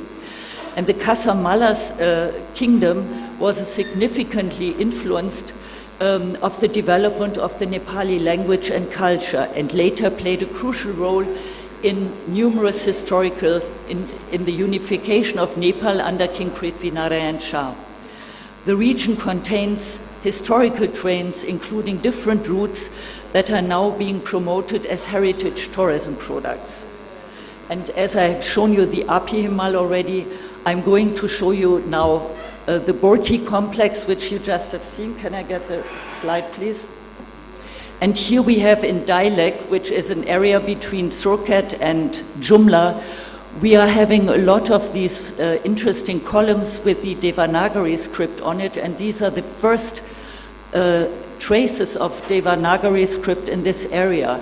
And we find many between Suiket, Dailek, Jumla, which is a special trail which is also developed for tourism and can be in future furthermore developed. Next, please. Here in Simla, you have another of these very interesting columns with inscriptions of the first language of Nepal, which later became very important after Prithvinarayan Shah in the 18th century unified Nepal at all. And he used Devanagari script and the Nepali language that was introduced by the Kasmala kingdom. Additionally, the region is believed to be one of the earliest areas of human settlement in Nepal, with cultural and linguistic roots spreading eastward over time. The western region is also home to diverse ethnic groups, such as the Takuri, the Khas, the Maga, the Taru, the Gurung communities, and various indigenous groups like the Raute and the Sauka. Each of them are contributing to a rich cultural mosaic. Their traditional festivals, languages, and lifestyles form a rich, intangible cultural heritage. Can I see the next slides, please? And this, for example, since I mentioned the Casa Sinja heritage site, this slide, for example, is one of the temple sites, ruined temple sites of the Casa Mala kingdom in the Sinja Valley. And the Sinja Valley is the cradle of the Nepali culture, of the Khas Mala culture, which spread it later to the whole of Nepal. Can I get the next slide, please? And here, this is this is a temple site, Kakre Vihar, that you see here in the back of this hall, which is a major attraction in Suiket, and it was recently restored by the Nepal Archaeological Department. And this is one of the most attractive heritage sites also from the Khas Mala period, and some people say actually that this has been even earlier here, and the remains have to be most probably have been from the 8th to 9th century, when Buddhism started to spread from the West Tibetan side here down to the Suiket area. Can I get the next, please? And the next, please. We have influences of Buddhism which are shown as carvings in this Kakre Vihar temple site. Next, please. As well as Hinduistic carvings at the Kakre Vihar. Next, please. And we have many different groups here in this area, like here the Maldesh people and the Sauka people, the Raute people, and actually Suiket always has been the gateway to the Karnali zone. And next, please. And we have many different, very interesting festivals over here that are not yet all listed, and some of them are so important that it would make a lot of sense to list these intangible heritage festival sites and different ceremonies that you find in Western Nepal. It should be listed as intangible heritage sites in the UNESCO list. Switching over now to the PowerPoint, please. Talking about West Nepal, the period from 2015 to 2025 represents a turning point. Three major processes have reshaped the region. The 2015 constitution and federal restructuring accelerated infrastructure and development, expansion of tourism as a development strategy. Over the past decade, Western Nepal has undergone notable socio-economic and infrastructural transformation, with tourism and cultural heritage emerging as critical drivers of regional development. Historically marginalized and geographically isolated, the western regions, particularly Karnali and Sudar Pashim, have increasingly integrated into national development strategies. With its unique blend of indigenous cultures, historical sites, and pristine natural environments, the western regions of Nepal are just emerging as promising areas for tourism expansion. Nepal's tourism sector has recovered strongly after the COVID-19 pandemic, reaching over 1.15 million international visitors in 2025, nearly returning to pre-pandemic levels when it was 1.19 million. This recovery has opened new opportunities for peripheral regions like Western Nepal. Next, please. The presentation explores the progress made in tourism infrastructure, cultural heritage preservation, community-based initiatives, and sustainable development practices. It also critically examines the challenges that continue to hinder balanced growth. tourism and cultural heritage have been identified as key sectors for regional transformation. The diversity of landscapes from the Terai plains of Bardia to the high Himalayas of Dolpo and Jumla, combined with rich intangible cultural heritage, positions West Nepal as a unique destination for ecotourism, pilgrimage tourism, and community-based tourism. Nepal as a global destination for cultural and natural tourism has increasingly extended beyond traditional hubs such as Kathmandu and Pokhara into peripheral regions, including West Nepal. This shift reflects broader trends in sustainable tourism and decentralization. Next, please. These following research questions are addressed, which are very relevant for the development of interdisciplinary programs and curricula at the Midwest University in the subjects social science, education, law, management, science, engineering, architecture, and agriculture. And first of all, what are major development trends in West Nepal between 2015 and 2025? Secondly, how has tourism evolved in the region over this period? Thirdly, what role does cultural heritage play in shaping tourism development? Fourthly, what challenges and opportunities characterize the current trajectories? Next one. And talking about development transformation in West Nepal, we have to take infrastructure and spatial integration into consideration. One of the most significant indicators of progress in West Nepal is infrastructure development. The expansion of infrastructure has been the most visible driver of change. From a political economic perspective, infrastructure functions as a tool of state integration and a facilitator of market expansion. Road networks, particularly the Karnali Highway, have reduced spatial isolation, and the expansion of national highways, such as the Mid-Hill Highway, has improved accessibility to remote districts, and improved road networks have reduced travel time, facilitated trade, and increased tourist mobility.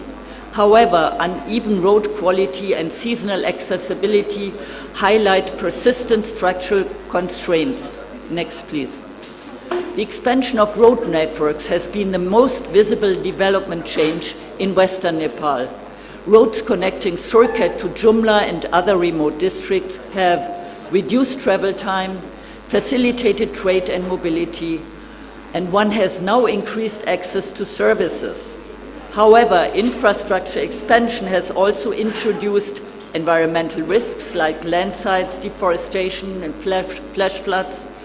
Disruption of traditional mobility systems, like, for example, porter system, mule system, horses, and goat systems, have been interrupted. And I remember the Humli Kyampa coming from the Humla area down to the Terai in order to sell their salt. All this is interrupted now. Next, please. Regional airports in areas like Surkhet, Jumla, and Dangadi have been upgraded and have improved accessibility for both residents and tourists. Air connectivity remains crucial, particularly in high-altitude districts, where digital infrastructure has enabled new forms of economic activity, including tourism marketing. The reduction of load shedding, expansion of internet connectivity has enhanced tourism services, including online booking, promotion, and digital marketing. Mobile networks now reach remote areas. Internet access supports tourism marketing and local businesses. These infrastructural improvements have been fundamental in integrating West Nepal into the national tourism economy. Next, please. Talking about federalization and government's rescaling. The 2015 Constitution introduced a multi-level governance system redistributing authority to provincial and local governments. This has led to increased local autonomy in tourism planning, to greater community participation, and to emergence of localized development strategies.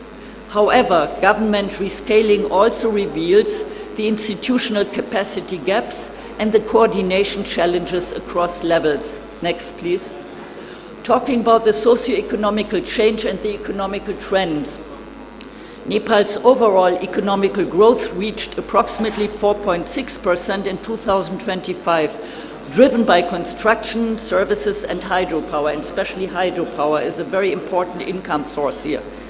Western Nepal has benefited indirectly from these trends, although disparities persist. Key features include economic transformation in West Nepal, which remains partial. Poverty rates have declined but remained high. Remittance continues to dominate household economies. Gradual growth of service sectors can be seen, and tourism is emerging as a supplementary sector, not as the main sector as in many other areas. For example, in Mustang area, which has been opened around 30 years ago in central Nepal, it took quite some time, 25 years, until the economy changed completely from a mixed economy of agriculture and cattle breeding and small-scale trade to an influence of tourism that is now 80%. This reflects a hybrid economy combining subsistence agriculture, migration, and emerging service sectors here in West Nepal. Talking about spatial distribution of tourism. Tourism in Nepal has shown long-term growth with around 1.19 million tourists in 2019, a sharp decline during the COVID-19 pandemic, and a strong recovery by 2025. The government has actively promoted tourism as a development pillar. Historically concentrated in central Nepal, tourism is gradually expanding now also westward. This is reflected in saturation of established destinations, a demand for authentic and remote experiences, and state-led diversification strategies. West Nepal is thus becoming part of a broader geography of alternative tourism. Next one, please. When we talk now about community-based tourism, the so-called CBT, we have to talk about community-based tourism as a cornerstone of development in West Nepal. Local communities are actively involved in homestay programs, guiding services, and handicraft production now. Such initiatives empower local population economically while preserving cultural traditions. The CBT initiatives emphasize on local ownership, on participatory governance, on redistribution of benefits. They represent a form of, let us call it, endogenous development. Next one. Now talking about ecotourism, particularly evident in areas such as Bardia National Park. Ecotourism integrates conservation objectives and tourism revenue generation. And we hope this will also happen in future in other national parks and conservation areas in Sudur Pashim and in Karnali areas. Talking about the cultural tourism, this is central to tourism in West Nepal. As we discussed before, the Kastmala Kingdom plays an important role in this regard, and it's including religious sites, temples, monasteries, cave temple sites, archaeological sites, forts, ancient places, and architectural heritage sites, traditional settlements, festivals, and traditional lifestyles. Part of these places have been already inscribed on the tentative list of the UNESCO, as well as the intangible list of the UNESCO. Talking about adventure and niche tourism, and there I see West Nepal in future especially.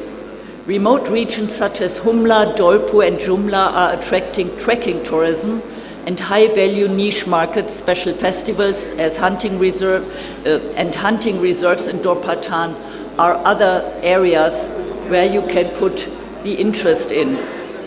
Government strategies now emphasize promoting off-the-beaten path destinations to reduce overcrowding in traditional hubs.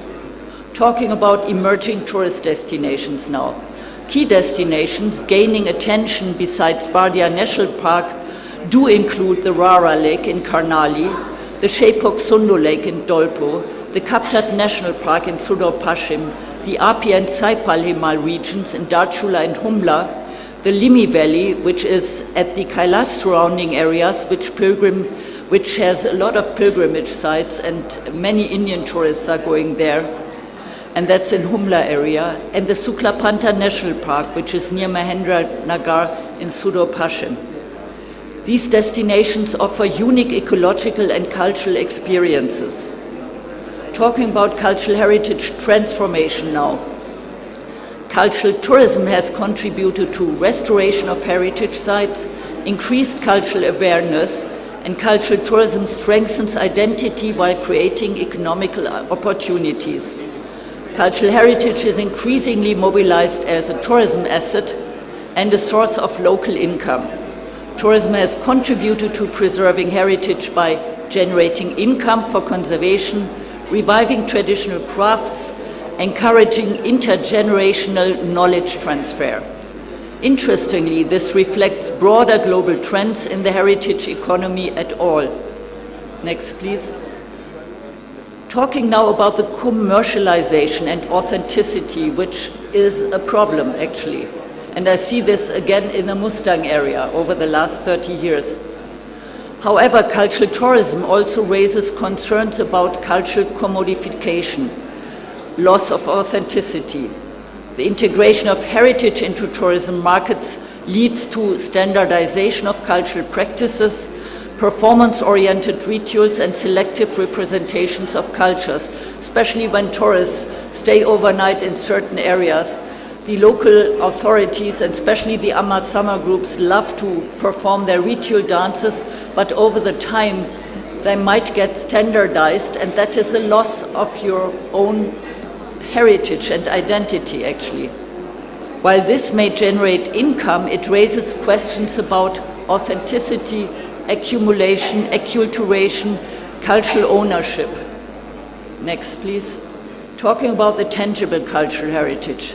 The cultural heritage assets are major attractions for tourism as it provides insights into Nepal's history, religion, and architecture.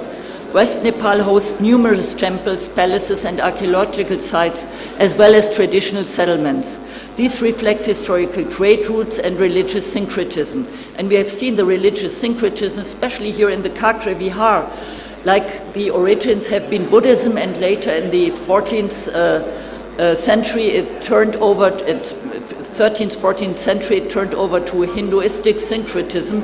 And we have both now on the carvings of the Kakre Vihar. We have Buddhist carvings like Buddha statues, as well as we have Hindu gods that are shown over there. These reflect historical trade routes and religious syncretism. Although less famous than Kathmandu Valley monuments, these sites represent authentic and less commercialized heritage sites. And in fact, I had mentioned before Mustang, and Mustang has lost some of the integrity of its heritage sites because of commercialization of the place.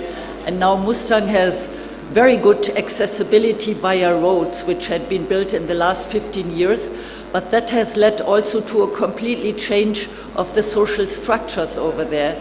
And you have to face this in Western Nepal as well, and therefore always think of the identity of the different cultures and always think of the authenticity. Talking now about intangible cultural heritage, such as oral traditions and rituals, music and dance, as well as indigenous languages. These intangible heritages remain central to local identity and increasingly are integrated into tourism. As one can observe, tourism can revitalize interest among younger generations and support intergenerational transmission as well.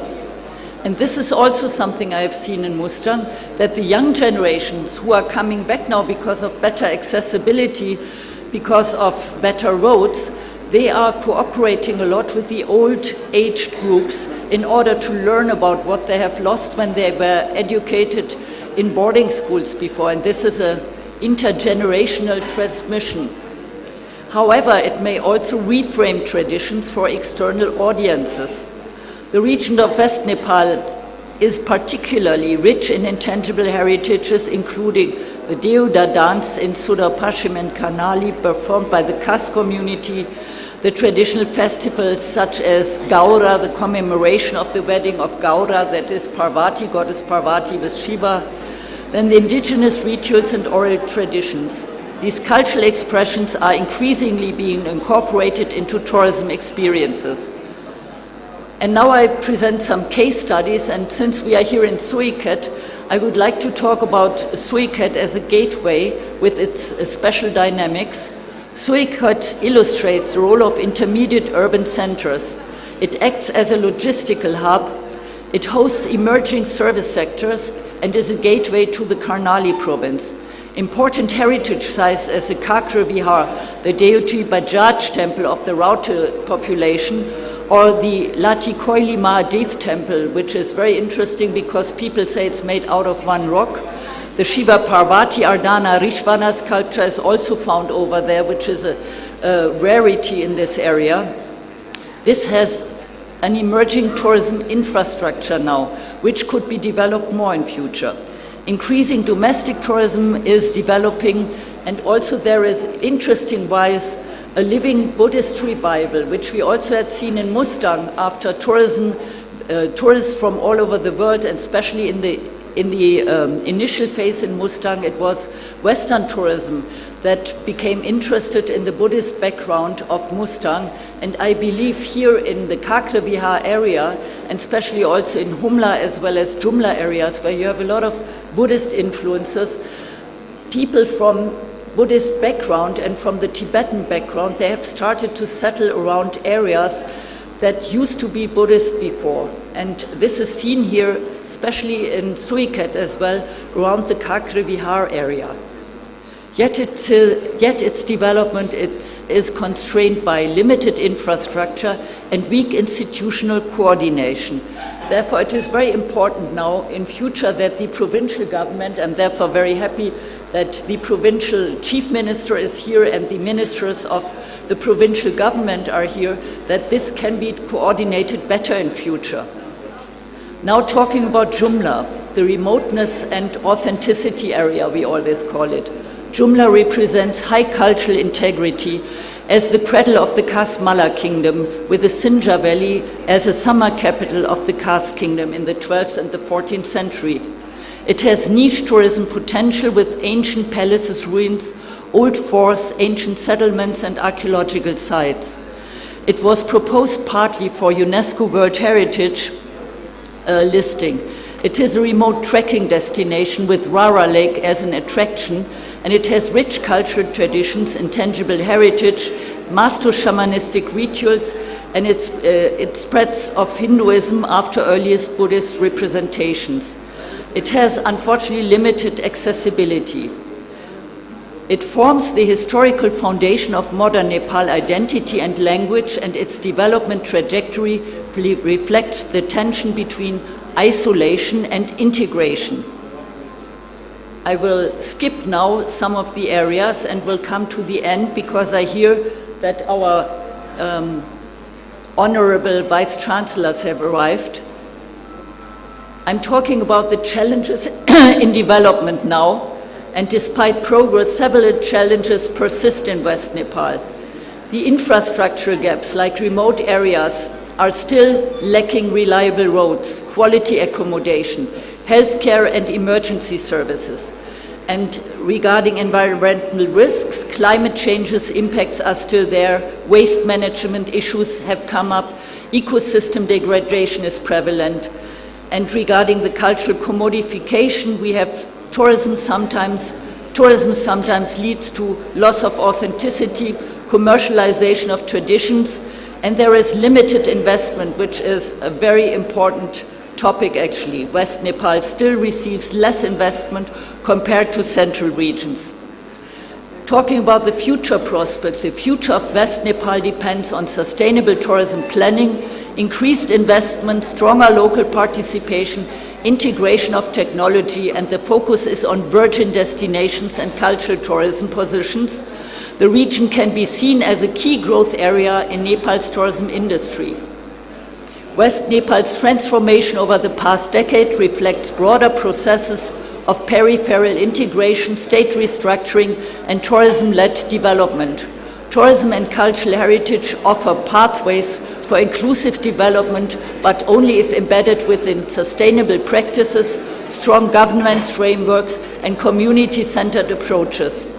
Future research should focus on longitudinal data analysis, which means studying the same subjects over time to model change. Then ethnographic studies of tourism impacts with distinction between local, regional, and international tourism, and climate change and resilience in mountain regions. The role of the Midwest University in this future process is of essential importance, and educational programs regarding the above-mentioned topics should be developed and integrated into the curricula. Thank you very much for the audience.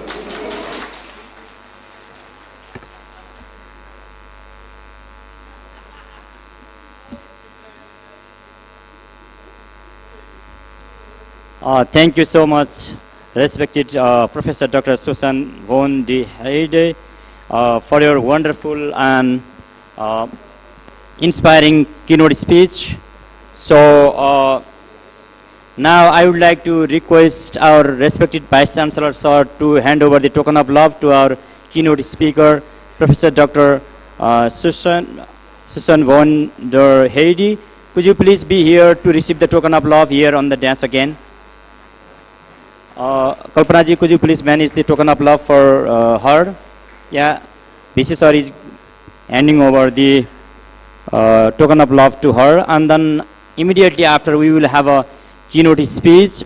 Before that, I would like to request to manage the token of love to our chief guest and special guest. They are moving now. So may I request our respected Vice Chancellor Sir to hand over the token of love to our Chief Minister, Chief Guest of the inaugural session. Could you please manage the token of love for him? It's time to say farewell to our Chief Guest. They are in the pressure of time. So similarly, now we have Honorable Minister Vinod Kumar Saha. Yes. Yeah.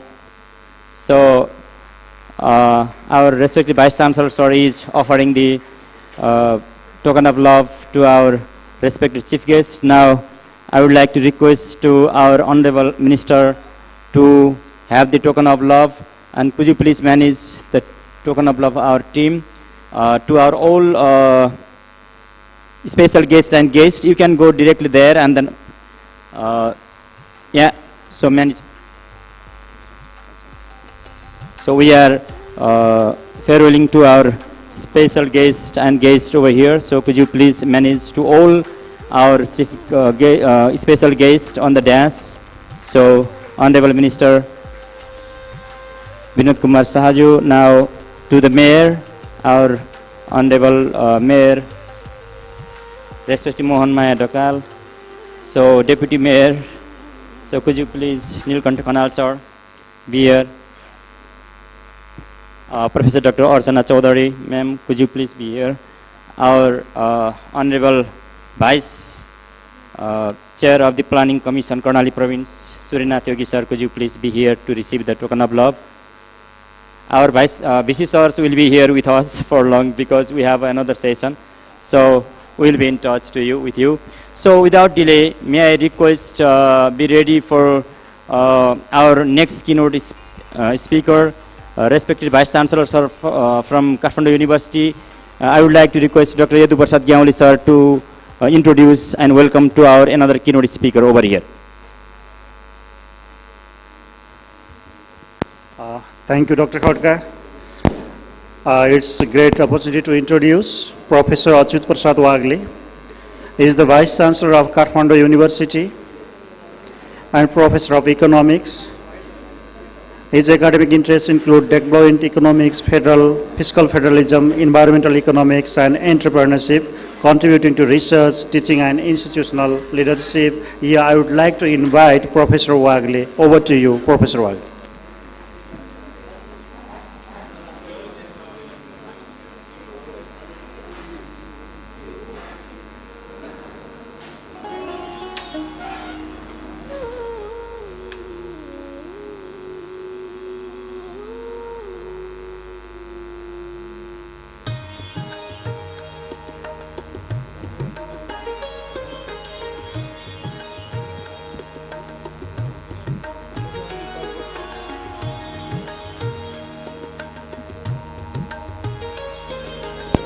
Good morning.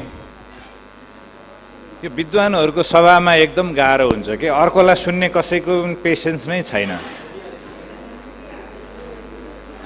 हामीलाई अगाडि बसेर भाषण गर्नेले त्यहाँ बसेर सुन्नै नसक्ने हल्ला थियो, अब म बोलौँ कि नबोलौँ जस्तो पनि छ। त्यसमाथि पनि यो एक्सिडेन्टल अपर्च्युनिटी आएको, मलाई यहाँ भिसीहरूको प्यानल थियो, भिसीहरू नै आइपुग्नु भएन, त्यसपछि मैले मोनोपोलाइज गरेँ। अब म I'll probably take a mixed course. अंग्रेजी मात्रै भएको भएर हल्ला भयो कि कहिलेकाहीँ त्यस्तो पनि हुन्छ। Thank you. I am thankful to Honorable Chief Minister and Ministers.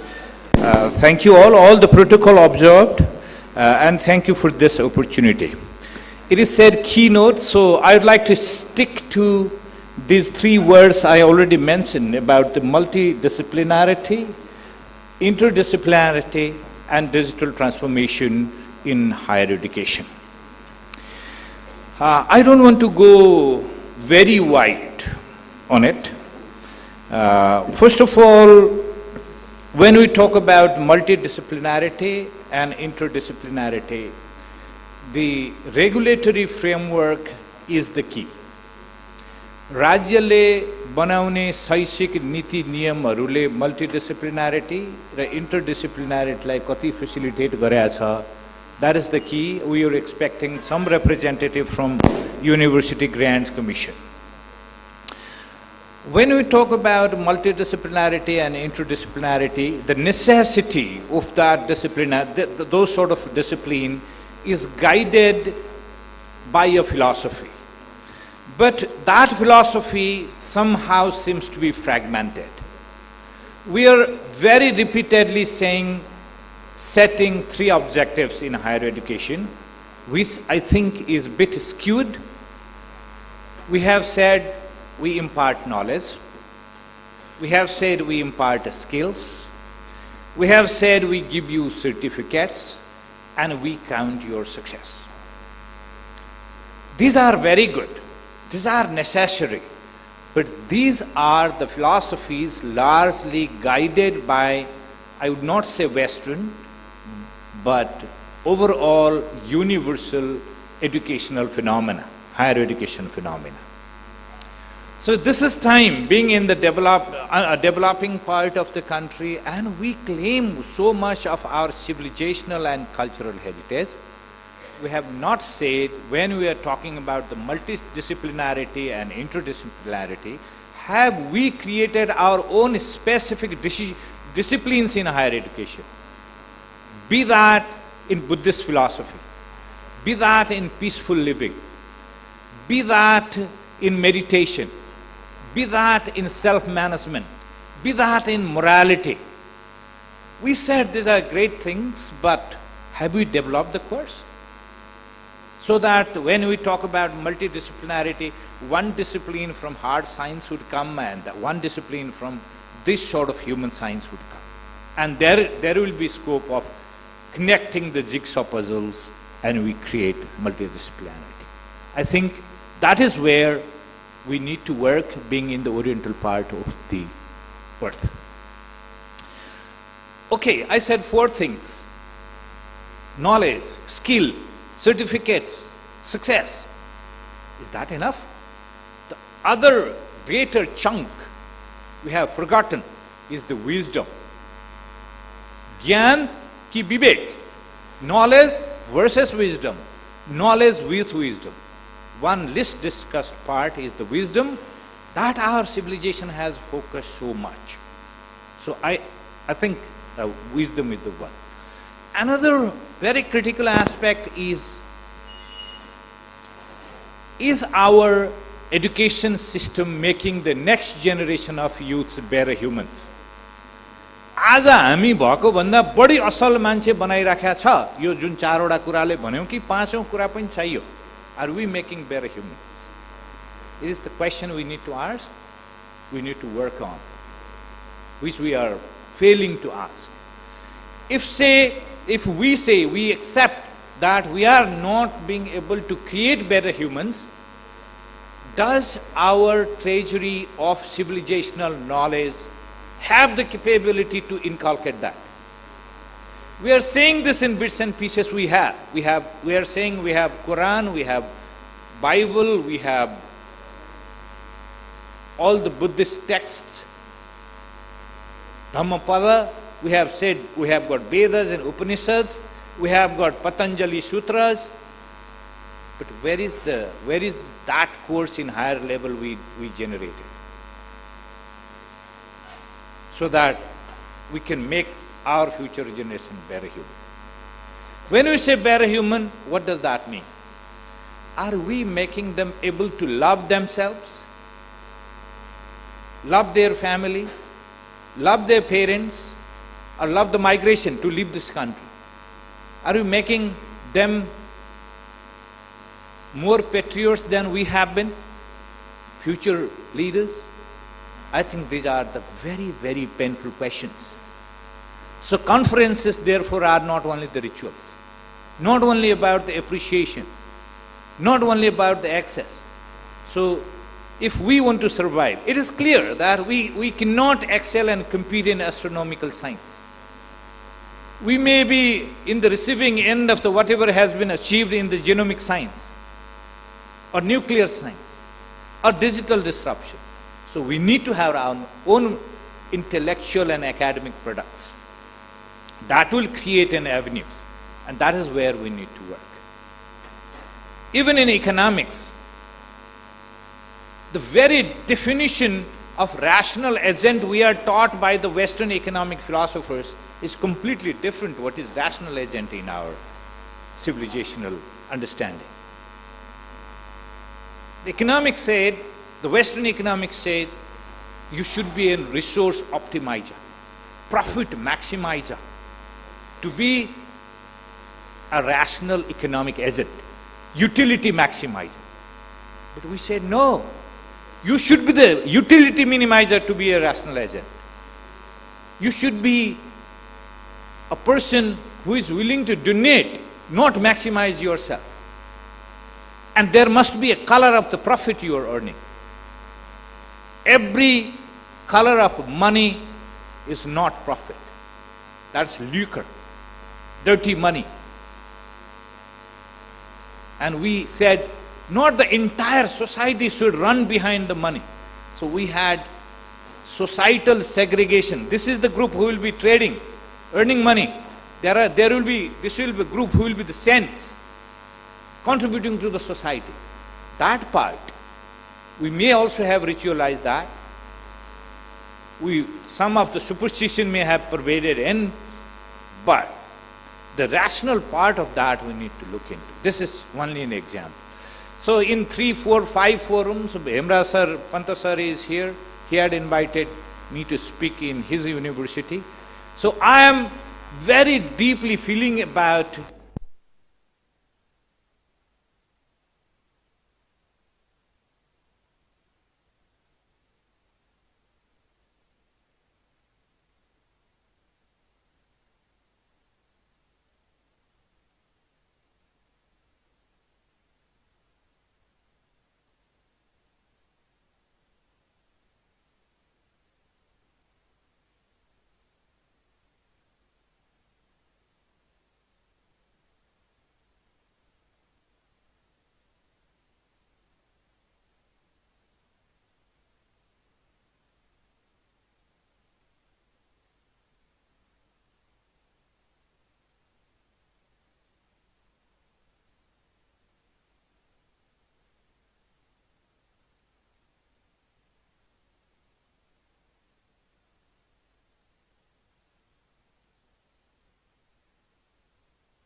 Are we being able to use that screen time to maximize profit, to become better human? It loves the society, and it has just become a disease. We are addicted, like in alcohol, like in drugs, addicted to screen.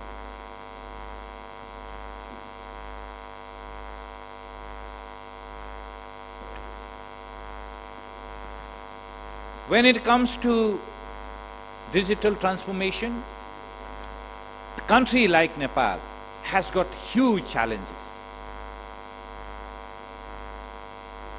The awareness about the technology is the first A, that's the first challenge. Do you know what technology is coming? Second, do you have the access? Second A is, do you have the access on digital technologies?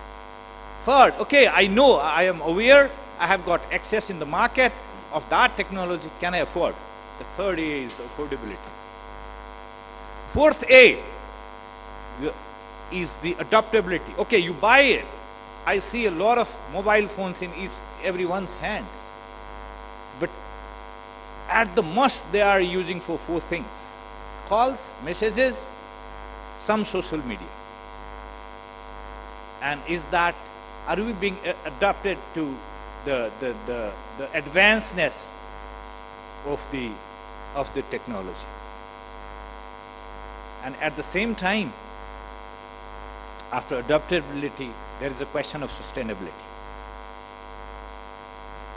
And when it comes to not only the technology, IT, the digital divide, which is so pronounced everywhere. If you talk about the Bagmati province and Karnali and Far West province, the extent of digital divide is huge. If you compare between the male and female of this region, again, another layer of digital exclusion is there. If you talk about this community and that community, Susan was presenting, there are so many communities. Digital access of certain communities is definitely very high, even in the already divided society. So there is where I see the vice chairman of planning commission here. The rationale of planning commission comes there.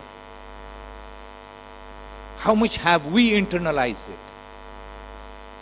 So it is not about the participating in the conference. It is internalizing, understanding the problems and reflecting that into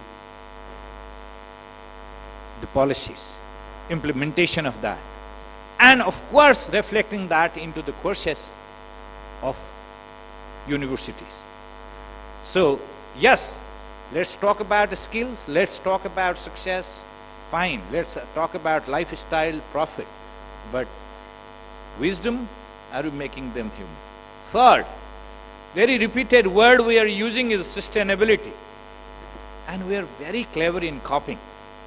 Whatever sustainability, a Brundtland Commission has said that climate change has come. And we are not discussing about the wildfires that has wiped out everything year in, year out. And this is not only the problem in Nepal or anywhere. We have heard about the infernos and wildfire in California. We have talked about wildfire in Australia. And all signs have failed. So let's not brag about digital technology. If we cannot save the cities from the fire, we cannot save the jungles from the fire, we don't have that technology. And we are not changing our behavior. It may be the case when temperature rises by a centigrade, the fire instances, fire events might be 5 times more or 6 times more. So when we talk about so much about research, technology, sensors, are we engaging our students? What I mean to say is finding the practical solution through research in academia is important. And that is exactly where the public service, the political leadership, and academic research and outcome.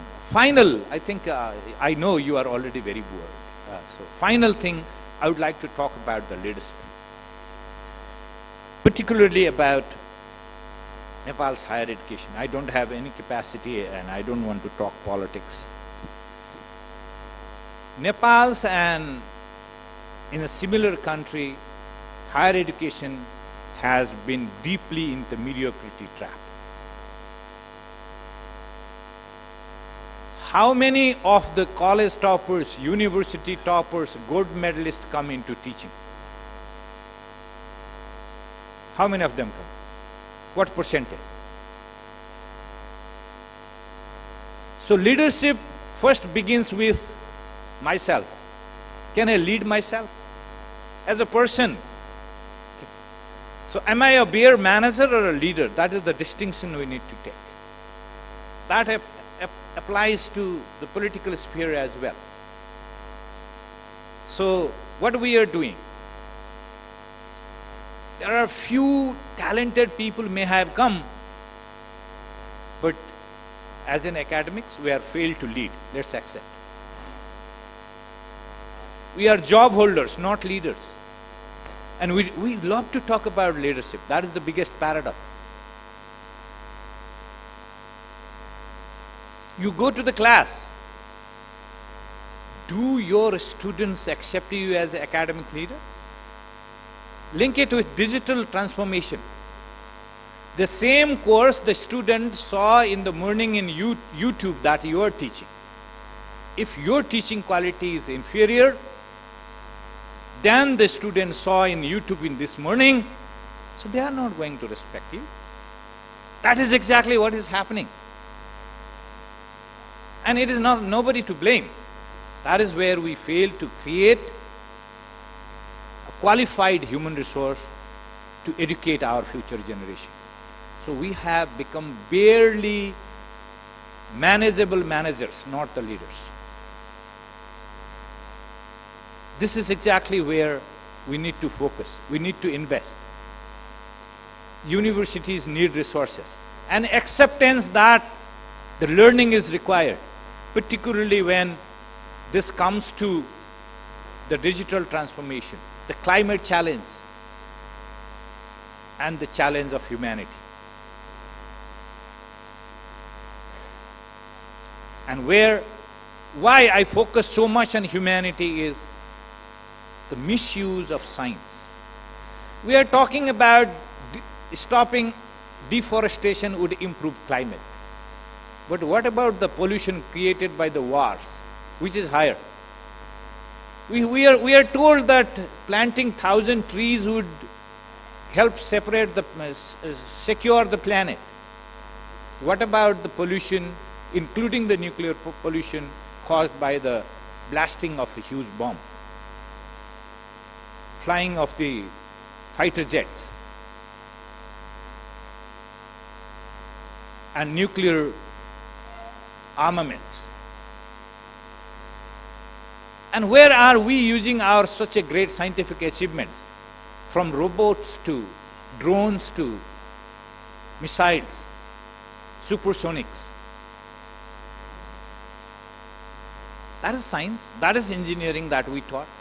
These are the students we produce.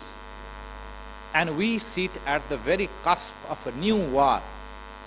War fought in the cloud, digital cloud, when the systems may go bust in no minute. So only solution to that is provide a humanity-oriented education, higher education, along with skills, making them better humans. Of course, with the knowledge about technology, the productive use of technological transformation. And it is our responsibility to lead. And it is the societal collaboration we need to figure out. Absolutely final is about the collaboration among the higher education institutions. This is the conference meant for it. Again, the avenues for collaboration should be facilitated by three spheres: policy sphere, and willingness to collaborate, and creating our own content. For example, the folk songs of Karnali and their literary wealth. The research in Dotali, we are not doing that and taking it to the global market as the academic product. We know this is a product. This is economics. Somebody mentioned that about 150,000 young students go abroad only because we fail to connect them with the society, with the love. So with this, I would like to thank you for the opportunity and thank you for this accidental opportunity. Otherwise, I would have been in panel. And thank you for listening relatively quietly this time. Thank you so much. Thank you, respected Vice Chancellor, sir, from Kathmandu University, for your mind-blowing speech for us. And we are farewelling our Chief Minister and Honorable Minister. Could you please farewell our team? Could you please support them up to their vehicles? Now we have time to say farewell, see you again to our respected Vice Chancellor, the keynote speaker of today, Professor Dr. Achyut Prasad Wagle, the Vice Chancellor of Kathmandu University, to offer the token of love. And to receive the token of love, may I request to our Vice Chancellor, sir, respected Professor Dr. Dhruv Gautam, sir, to hand over the token of love to our Vice Chancellor, sir, of Kathmandu University, the keynote speaker, and join to all of us. Yeah, this is a very memorable event, and we accidentally requested him to deliver the speech. We are very much inspired in terms of various issues of higher education. Thank you so much. Now we have a break for lunch break. Could you please be over there? And our Vice Chancellor, respected Vice Chancellor, are on the way to come. Then after we will have a panel discussion of Vice Chancellor, sir. Sorry for some sort of rescheduling of our program due to some technical issues of plane airfare and all of these things. We have just managed this time in this way. Now it's time for lunch. Over to you. Thank you so much. Enjoy your time, and then we will be here within half an hour here in the group. Now.